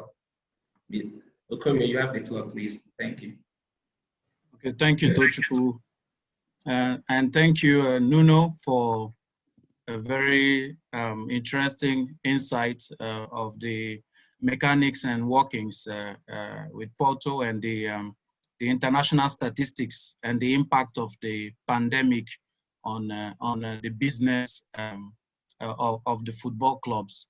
Mine is to talk about the legal framework and some of the offerings that it has, to assist the football industry. Thankfully, we've had industry experts that have discussed about the policies issues, the commercialization issues, and we want to look into this particular issue. Really, we're in what I would call injury time in football. We're out of time, so I will really have to go through this very quickly. As a firm, we're a global law firm, and we have different areas of practice. We have 5 partners. and 3 offices in Nigeria, and we're involved in different areas of practice, and this is one of them. And it's a privilege to be talking about it. We've been involved on the policy making issues with some of the industry stakeholders.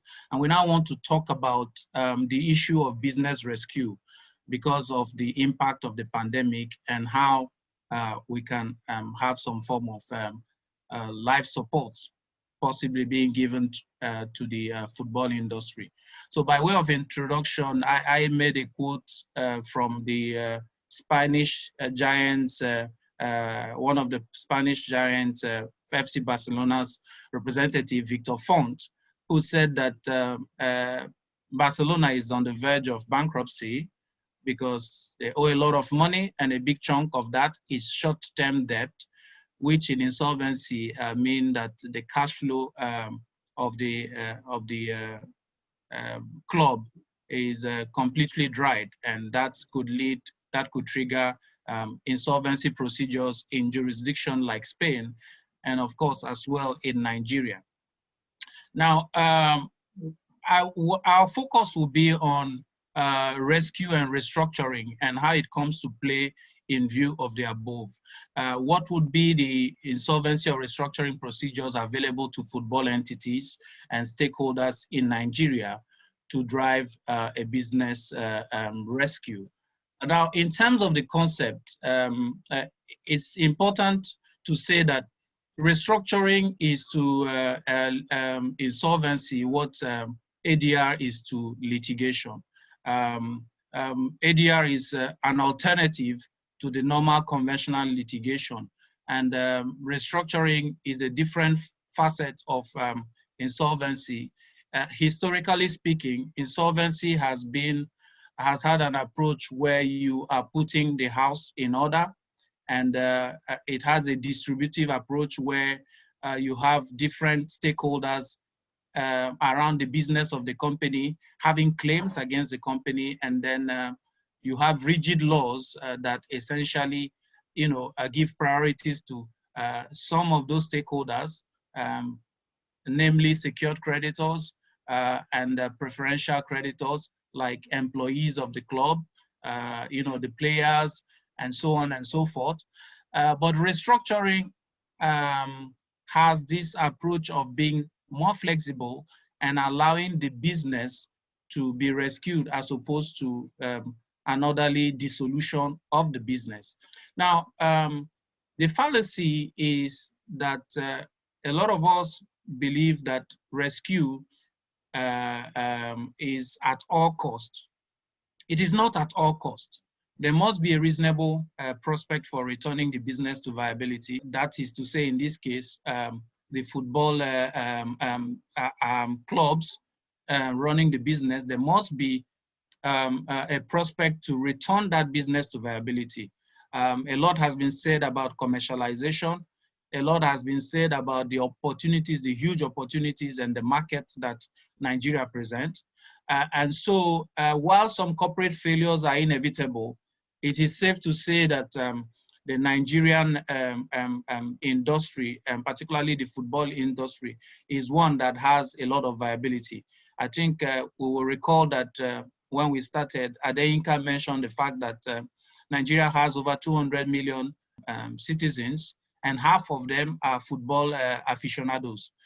And that means half of them is a clear market for the football industry, whether local or international.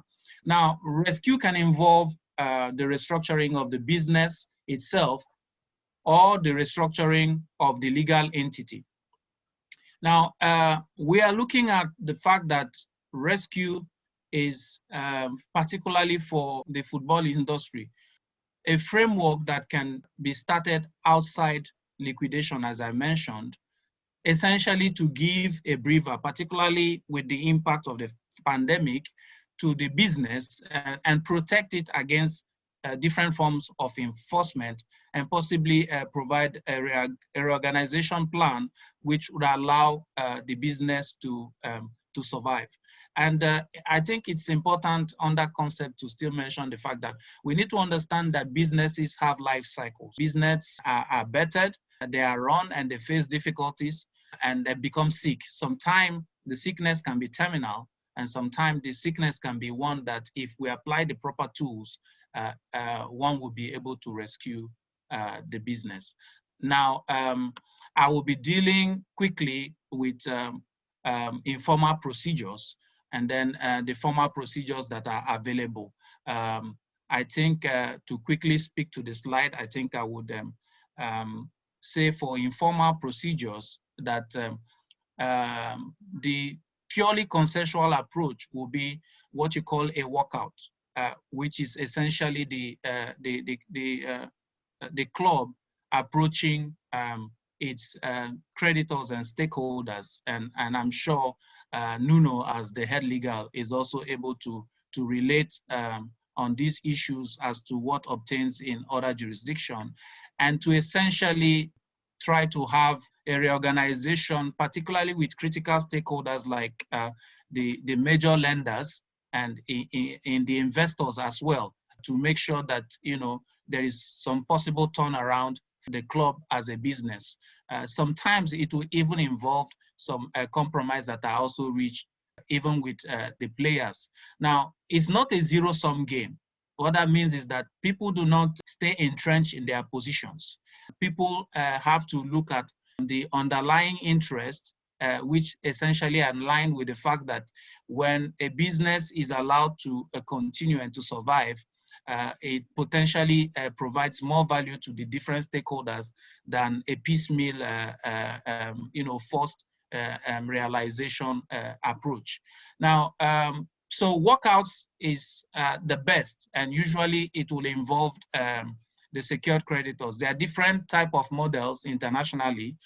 We have what is called in insolvency the INSOL multi-creditor workout that essentially involves key stakeholders like lenders, critical suppliers, and we also have the London approach, which is essentially a workout with your secured creditors before the twilight of a formal procedure.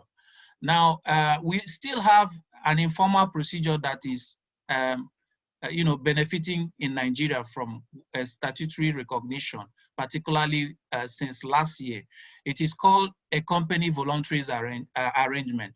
And essentially it means that the business or the corporate entity would essentially reach out to its creditors and engage in negotiations with the creditors and essentially have some form of compromises that are reached and a plan that is developed under which there will be a supervisor or a nominee that is appointed to implement that proposal and which is negotiated and reached with the creditors. One of the downsides is that because it is informal, it does not have the backing of the coercive force of the court to provide a moratorium. However, it is very interesting because it provides flexibility for the debtor and for the creditors to work together to achieve a synergy of interest, which is business continuity, which hopefully will provide a better value than if one goes into a liquidation. Now, we do have what we call formal procedures, and one of them is administration, and another is mergers and acquisition. Having talked about informal corporate workout, I have already mentioned that the cornerstone is the informality, and that's the main advantage, which provides flexibility. I would go to the issue of administration. I have spoken a bit about this because of time. I will really have to go into this.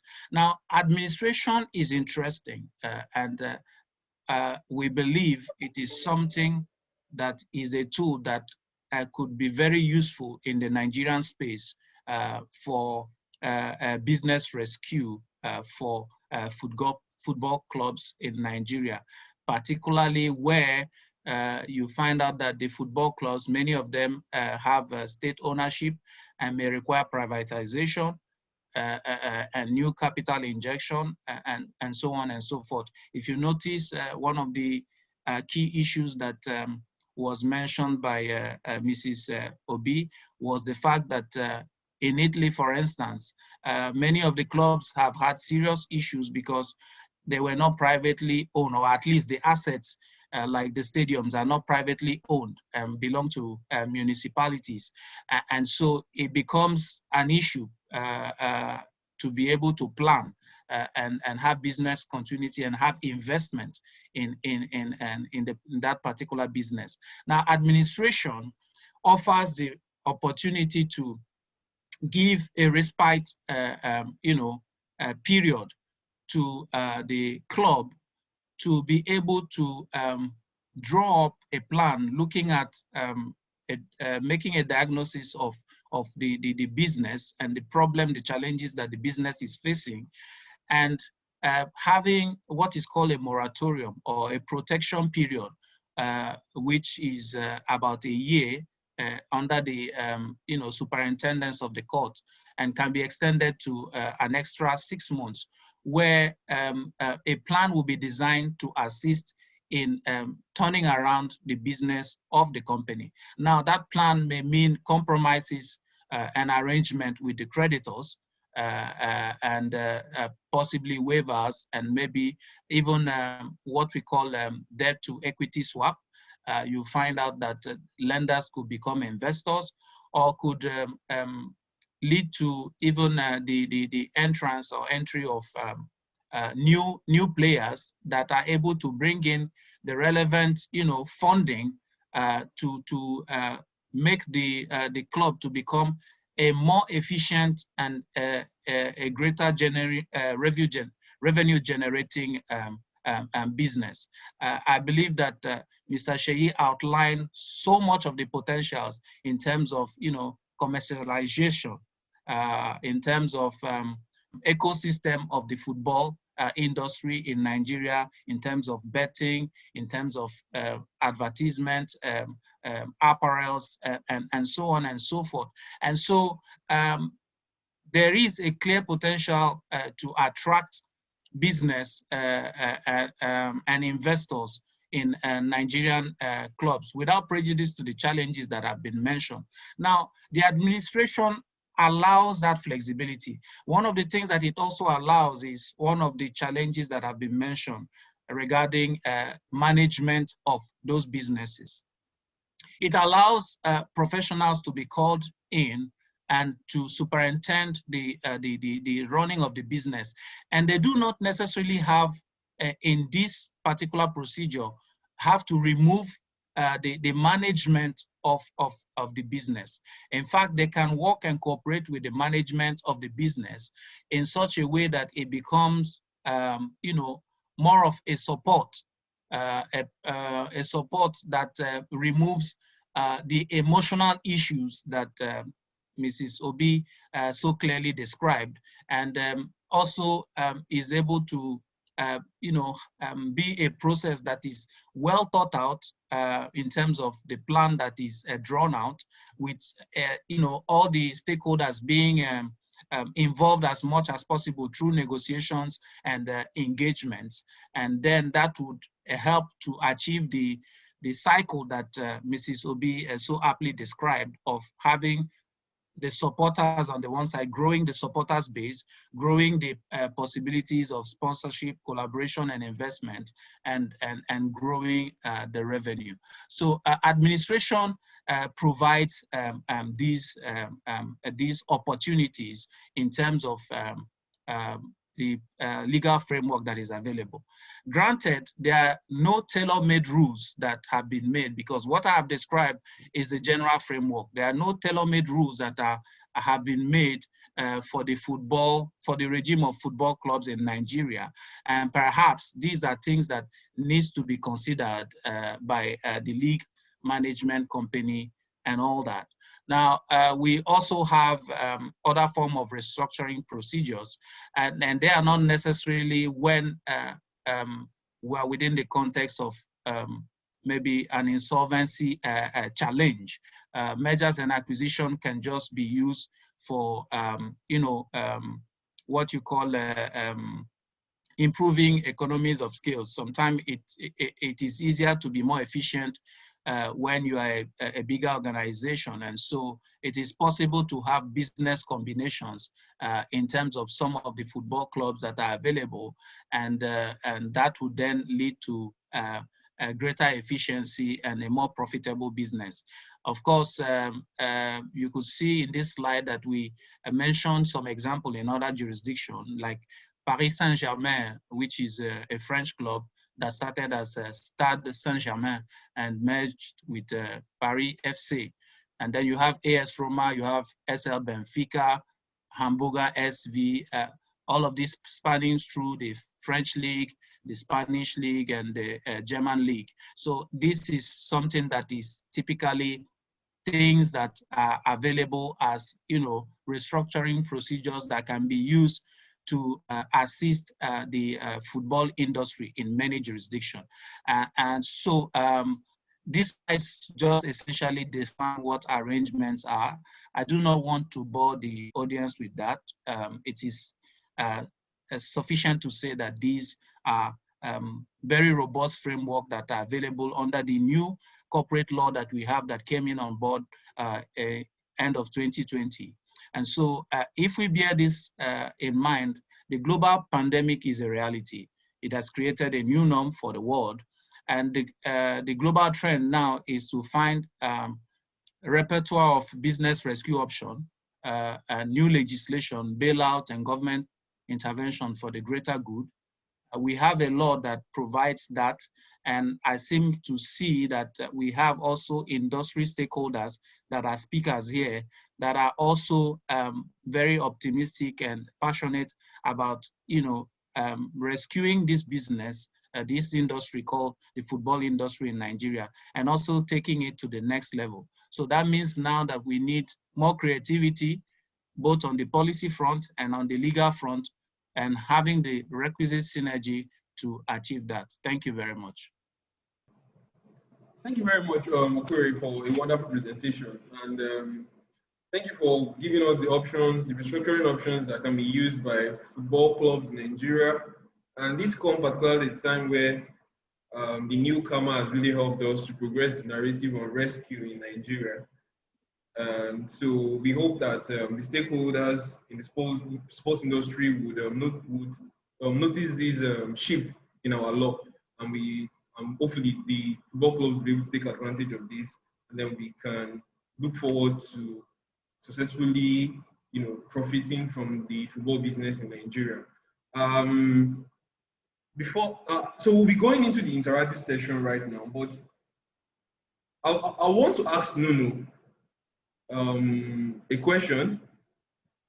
So, because from the speakers, these various speakers that have spoken even before you came, you joined the webinar, have spoken about the challenges we had in Nigeria over the decades, over the years, with running football as a business. But the truth is, there was a time where we had the golden age of the Nigerian football league.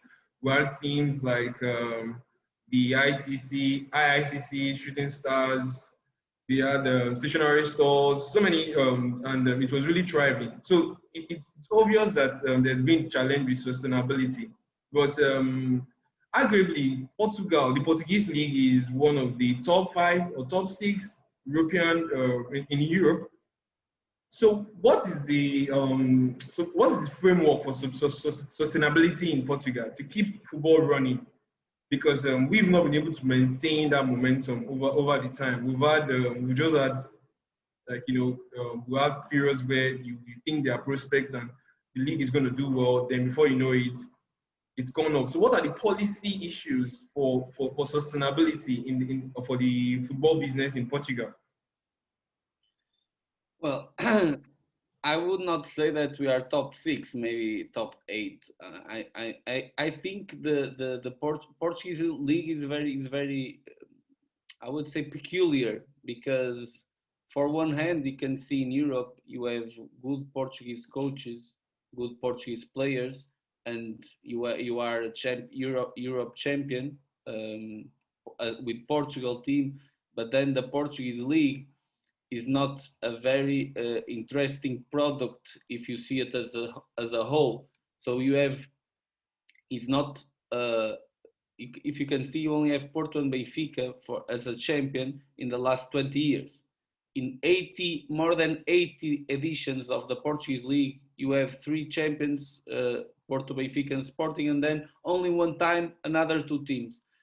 So we lack competition, but at the same time, we managed to be playing, as you said, from the last years. We have two, at least Porto is always on, for example, Champions League, not playing with the top. I think it's a matter of the policy is like finding good and cheap players, uh, train them, and then you sell them for the big clubs. And with that amount that you buy another players, and this way around. This proved to be our best policy because in the last 3 years or 4, we changed a little bit the policy. We buy made players, um, rich players with expensive players, and then in the end of the day, you didn't win the league and you didn't sell the players. So basically, the strategic, I would say, is look at your size, at your dimension, and and get the talent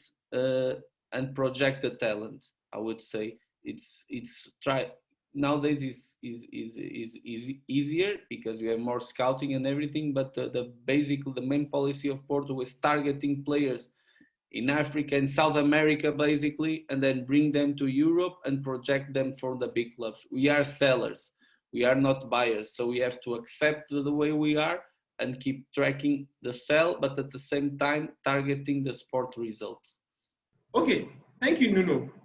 Um, I'll come back to you on how you've been able to, because during your presentation, you actually demonstrated how Porto has been able to stay afloat and manage the impact of the COVID-19 pandemic, despite the direct and indirect impact on the finances. I'll come back to that. But let me ask Nkechi, with respect to the draft policy, because Nuno highlighted in his presentation, Nuno highlighted the impact of considering a switch to the digital economy, which Porto, proud to COVID-19, were actually not doing so well with. Yeah. So I want to ask about the draft policy. How well would the policy impact on the Nigerian football clubs keying into the digital economy, which looks like the future right now, so that it doesn't go obsolete? Because we have the 2009 policy, which is now obsolete and couldn't keep up with time. So, the provisions in the 2020 policy, which has been presented, how well will it address the issue of keying into the digital economy? Okay, thank you very much, Sam. There's a whole section in Chapter 5. Chapter 5 is the policy thrust areas. There are 10 sections. Section 510 has to do with sports and the digital economy. And it clearly stated there what outcomes, what is being expected, what policy recommendations, what the objectives of that particular section were, what the recommendations from government are, what we expect from government in terms of policy recommendations, and what the action points are. And one of the main action points there was to collaborate with the NBS, National Bureau of Statistics, in developing a system of measuring the impact of sports businesses to the economy, and that it must be a data-driven system. So first and foremost, recommendations for how data will be used as the basis for decision-making, particularly when you're encouraging clubs or when you're professionalizing sport and encouraging clubs to engage in e-commerce, to engage in content development and distribution, management and distribution as a revenue generating platform. So the policy has tried in 10 critical areas to address what is believed would help to take us from participatory sport to actually a commercially driven sports sector. I think I even forgot to mention that the government has actually started the process. Last July, there was the Federal Executive Council took the decision and announced it to recategorize sports as a business. That announcement flew under the radar. But the fact of the matter is, we at the NSG decided to publicize it because that is the critical step for any sector to develop. Because what that means is that you are now eligible to benefit from different other incentives and policies that are associated with your sector being categorized as a business sector and an economic contributor. So you can go to the NIPC and say, we now want to be included in your basket of incentives. What are the special incentives? So those are some of the things we're saying. Now let me tell you where the challenge lies. The challenge lies in the fact that because of poor corporate governance and administration, a lot of these things are not being, a lot of these initiatives are actually not being recognized by the very clubs you are seeking for them to come and restructure themselves and position themselves to take advantage of this. Which is why some of us, and I'm saying this with every sense of responsibility, some of us actually don't have time for the state-owned clubs. Because we see them that they will fall by the wayside. We actually have more time for the clubs in the third tier. And I think a lot of you should begin to look in those areas. Because that is where the investment is going to go and get them to actually now start upgrading and leveraging at that level, because they're all privately owned. There is no way sports is going to make progress in this country if it's not private sector driven.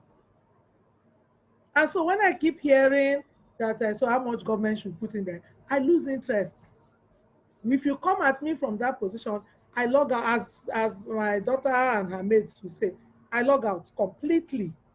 The conversation should be that investment should go to the point where there is maximum contact with the greatest number with the largest market. And the largest market is at the grassroots. So who are those who are in touch with the grassroots on a day-to-day basis? How much, somebody asked a question the other day, what is the size of this market that we're looking at? This is a potential 2 trillion naira annual revenue, the sports sector, that's it. But how do you get 2 trillion naira? And what's his name? Kayode mentioned that we are 100 million football fans, ostensibly. So how do you get 2 trillion naira out of 100 million people? Is by targeting getting 100 naira off them every day for the next, every day, for a year. So what do you do to take 100 naira off somebody? That's what we've just outlined. But it starts with the clubs recognizing that this is a business. And so Barrister Kiwumi mentioned Vandresa FC. I know Vandresa FC. And in a year where there was no football, those people grew. I said I liked them and followed them when there were 11,000 people following them. They're at almost 400,000 now, in a year where there was no football. So you begin to ask, they're taking advantage of digital, they're taking advantage of some of these business-oriented policies that are coming out. And we still have our clubs folding their arms and saying that the governor has not. So there are enough policies, I've proven it. There are enough regulations, there are enough. The thing is the poor corporate governance, poor administration, poor management in a lot of these clubs has made it impossible for them Okay, to leverage. thank you very much. Thank you very much, Nkechi. Mm. So I have a question for Sheyi. There's a question here saying, are privately owned clubs in Nigeria faring better than state-owned clubs?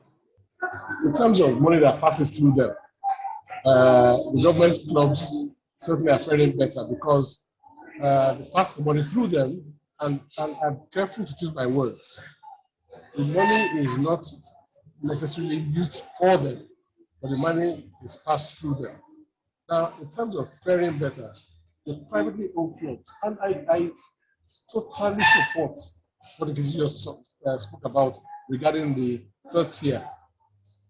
Really, those clubs are the ones, when you look at how much is put into them and how much you can get out of that, the number of players that they get, it really appear that they're faring better. Those who can last, who can stay the course, certainly will grow to a point where when the clubs who are government owned die, because believe me, it's only a matter of time. The government themselves cannot sustain these clubs the way they are. So they'll either hand them over to the private sector or they will die ultimately. So I think that in terms of what we're expecting in terms of growth of Nigerian football, the answer I'll give is that the private clubs are faring better. It may be a bit more difficult at the moment, but we need to look long term. And the only way to do football is to look long term. I think long term they're faring better. Now, even the ones who are in the private sector clubs, who are at the higher level, the NNL, people like Remo Stars, for example, even the Fire, right?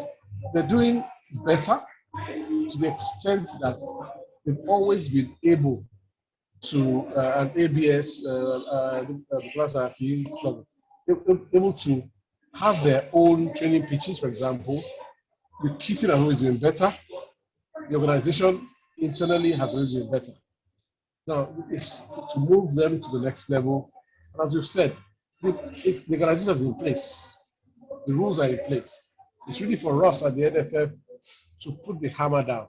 You know, because government being involved makes it, people complain that NFF should do this, NFF should do that. It's extremely difficult when a governor is standing in front of you and he is going to get the support of other governors. If you eyeball them, the league will die. So you have to be wise in how to maneuver. And believe me, what we have done in the past few years is just maneuver against all odds. So for me, I'm a firm believer in private sector ownership. I'm a firm believer in the grassroots football. And I think that's really what we focus on. And for me as an individual, that's where my focus is. That's what I've been trying to. Okay, Shay, I know you've spoken, yourself and Nkechi, you've spoken about the fact that the policies are in place, the directives are in place. So I think the major challenge is that we do not have a self-executing system. So because she highlighted the policies to limit government participation, and so what is the NFF doing, for instance, to bring about a self-executing system? No, as an individual, as a vice president, I have been to at least 16 governors with a team and made a presentation as to why they need to relinquish the ownership, even maybe not totally initially, of the clubs. And every single one of them has agreed, but none of them has implemented. So it's a bit difficult. You see, Nigerian football is in Nigeria. You need to sort of have a balance. You know, if you eyeball and say, look, you don't only find where you can play. What happens to all the employment that the other ones give? There has to be a careful balance. A careful balance, in my opinion, on how you manage this. And that really is the problem. We have spoken to the ministers over the years supposed to speak. We've been to the Governors Forum and presented. We've been to the Minister of Finance. We've been to CBN. It's very, very tough because the truth is that there's some people in there who are making money as a result of the status quo. But everything is deflected on NFF. But NFF is the regulator, but it has only so much powers that it can flex in our system. If I may add that some of Yeah. these challenges that are being mentioned, again, the idea of having a process, like a formal process like administration, actually could address in a lot of ways those issues in terms of the corruption and fraud issues, and being able to put up systems and processes to ensure that the revenues that are being generated not fall into private hands, because essentially some of the powers that are given in procedures such as the ability to even trace back and get restitution, you know, from private hands where those monies are getting into. Sorry, Mrs. Obi, I just wanted to add that to my learned friend before you come in. Okay, so just to buttress what my brother. Sheyi, you're muted. Just hold on for Nkechi to Yes. finish. So just, you know, to buttress what he has said, at the end of the day, yes, there's always a lot of pushback from a system that has benefited a minority at the expense of the majority. So sometimes the way to get this is to allow the system to grow organically. And so targeted investments at an area where, and that's why I made the point about the targeting it at the grassroots level, targeting all your reform and everything at the people who are already positioned for it, so that they grow. And that means we need to begin to take a long view, the long view approach to where we want to go. When you've tried something one way over and over and over and over again, and you're not getting the desired result, it will be futile to continue to try it that way. So that's why at the NESG, we now flipped the pyramid and say, let's direct the investment at flip the pyramid and let the grassroots come to the top, so that the apex is at the bottom, and allow gravity to do its bit in driving the money. You know, when something is heavy, gravity will do it. But you put the money in at that level and organically allow the system to grow. I can assure you 5, max 7 years from now, 70% of the clubs you will see would be from there. And so you will not need to beg any governor, because no matter his money, and which he doesn't have, by the way, he would no longer be able to fight. You know, I look at the telecom. Telecom was simple. Telecom was simple. And all that telecom did was to allow regulation to chase investment. And once regulation started chasing investment, what happened? Regulation can't even catch up. The NCC came 2 years after licenses for GSM had been sold.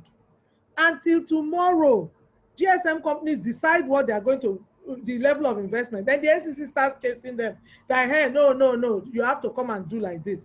Meanwhile, they've spent the money and they've moved on. NITEL is dead today. Anybody, in fact, NITEL must be given out free.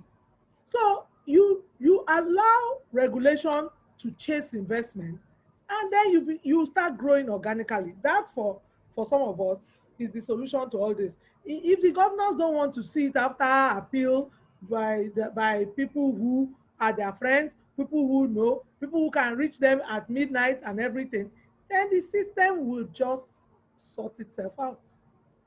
That's my contribution. Okay. Yes. I'm just going to add one thing, just to what Korea said. I said, it will surprise you. I did that statistic or that investigation. There is no single top tier club that has any financial support from any financial institution. Every single one of them relies totally on government funding. So, and with our culture, the issue of having administration for those clubs is alien to start with, but it's also, the government would see it as a slight. So we have a long way to go. And I always preach this. I'm very happy that Kitty said it too. I say it at our board meetings, I say it everywhere, that the football is about grassroots. So for me, it's strengthening your local football, your state football associations, strengthen your grassroots, the third-tier football and community football, and we'll see football grow. It will take a while, but it will be sustainable. Okay, thank you. Thank you very much. So we found out that football is at the grassroots. I think we'll all take that away. I want to ask Nuno, um, during your presentation, like I mentioned earlier, you actually highlighted the direct and indirect impacts of the COVID on revenue, on the turnover of FC Porto. And it's, we all know that players had to take cuts, and then you had to negotiate, like you pointed out, like rollover with respect to corporate and season ticketing and all. What were the responses from the creditors in respect of this restructuring? From the players, for instance, who are the football creditors largely, and then from sponsors, what were their responses when you attempted the restructuring? Compromises, what was their response? That's the question, the summary of the question from Akinwumi. Yeah, so basically you have to understand that also there were some measures imposed by the government so they were mandatory for example regarding the players. Basically the government for all the employees they imposed a measure called a simplified layoff. So this means that the state were paying part of the salary, but you have to reduce your salary automatically to a certain amount.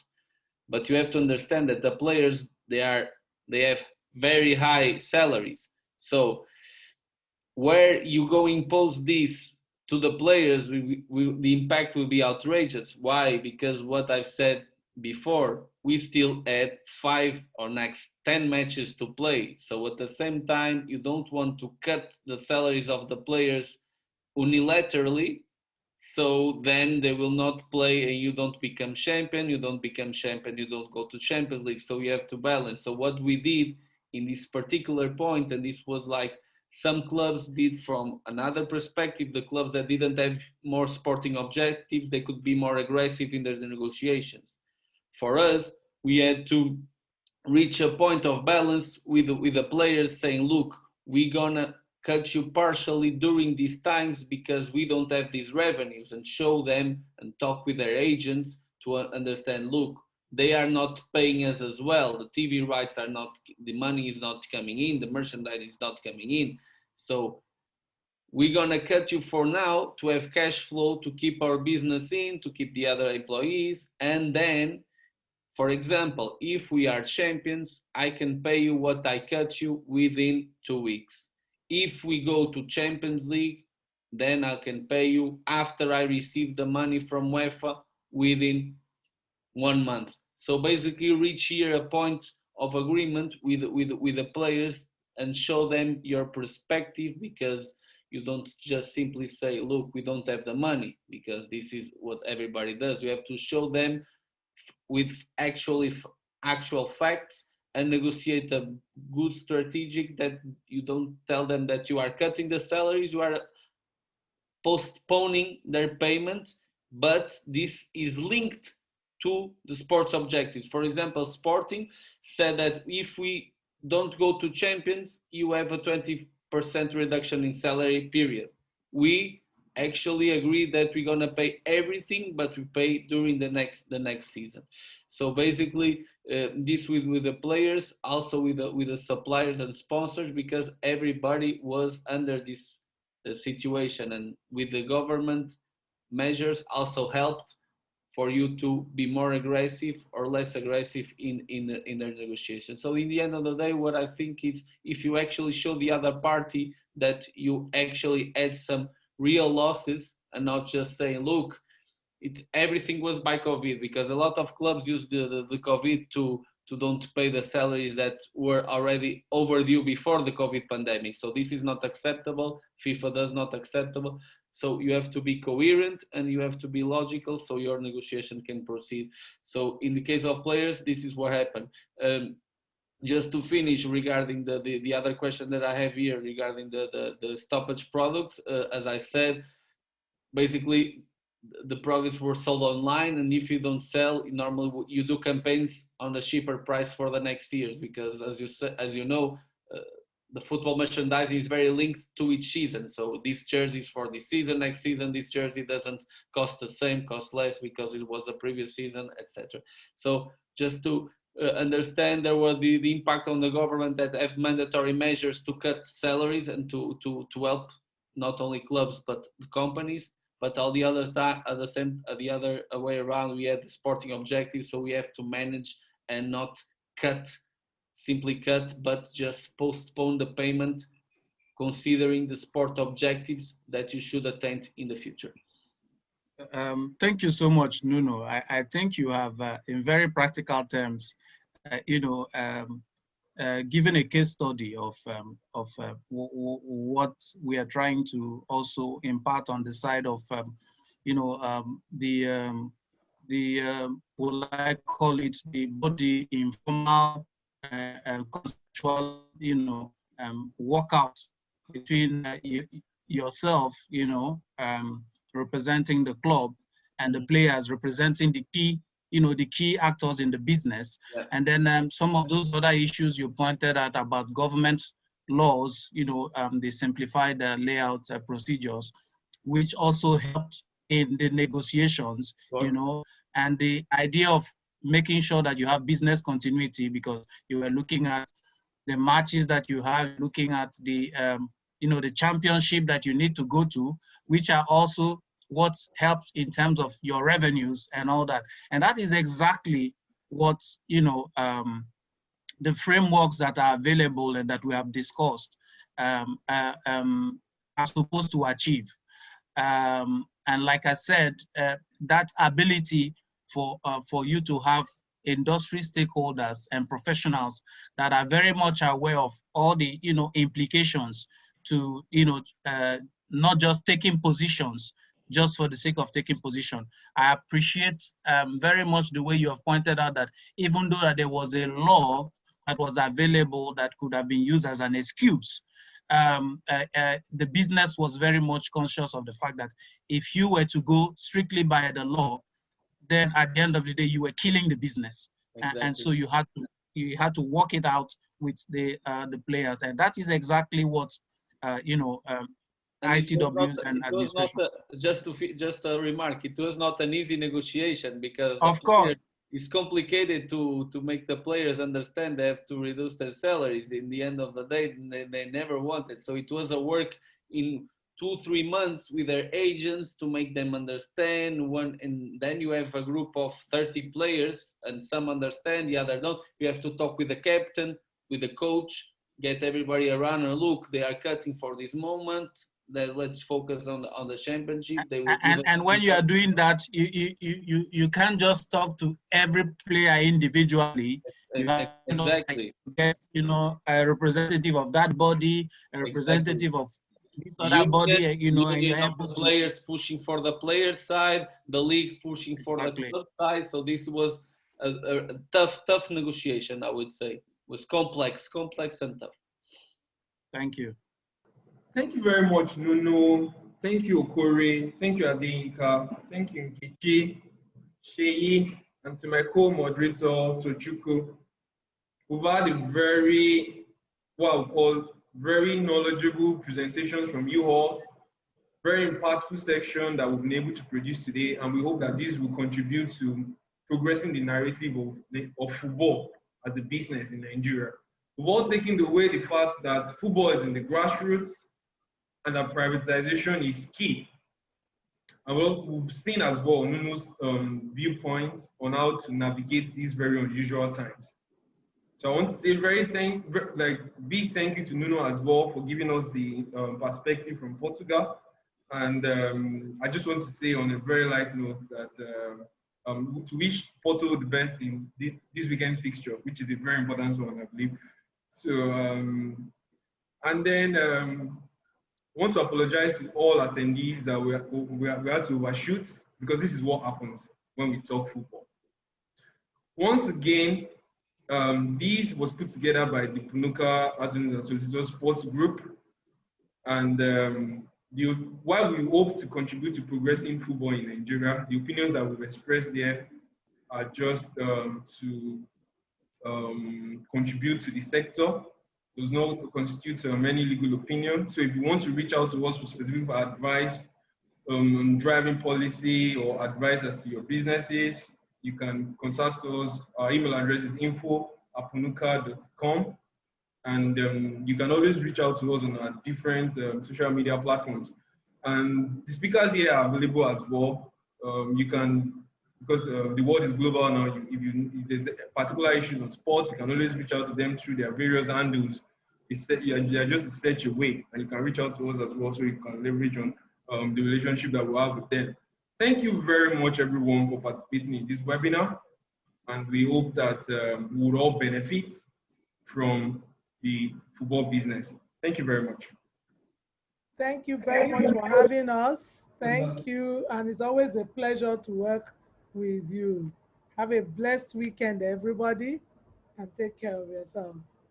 Thank you. Thank you so much. It's a pleasure to have you here with us. No, thank you. Okore. Thank you all. Thank you for the invitation. I'm always available. Thank you so much for the job well done. Samuel and Thank you.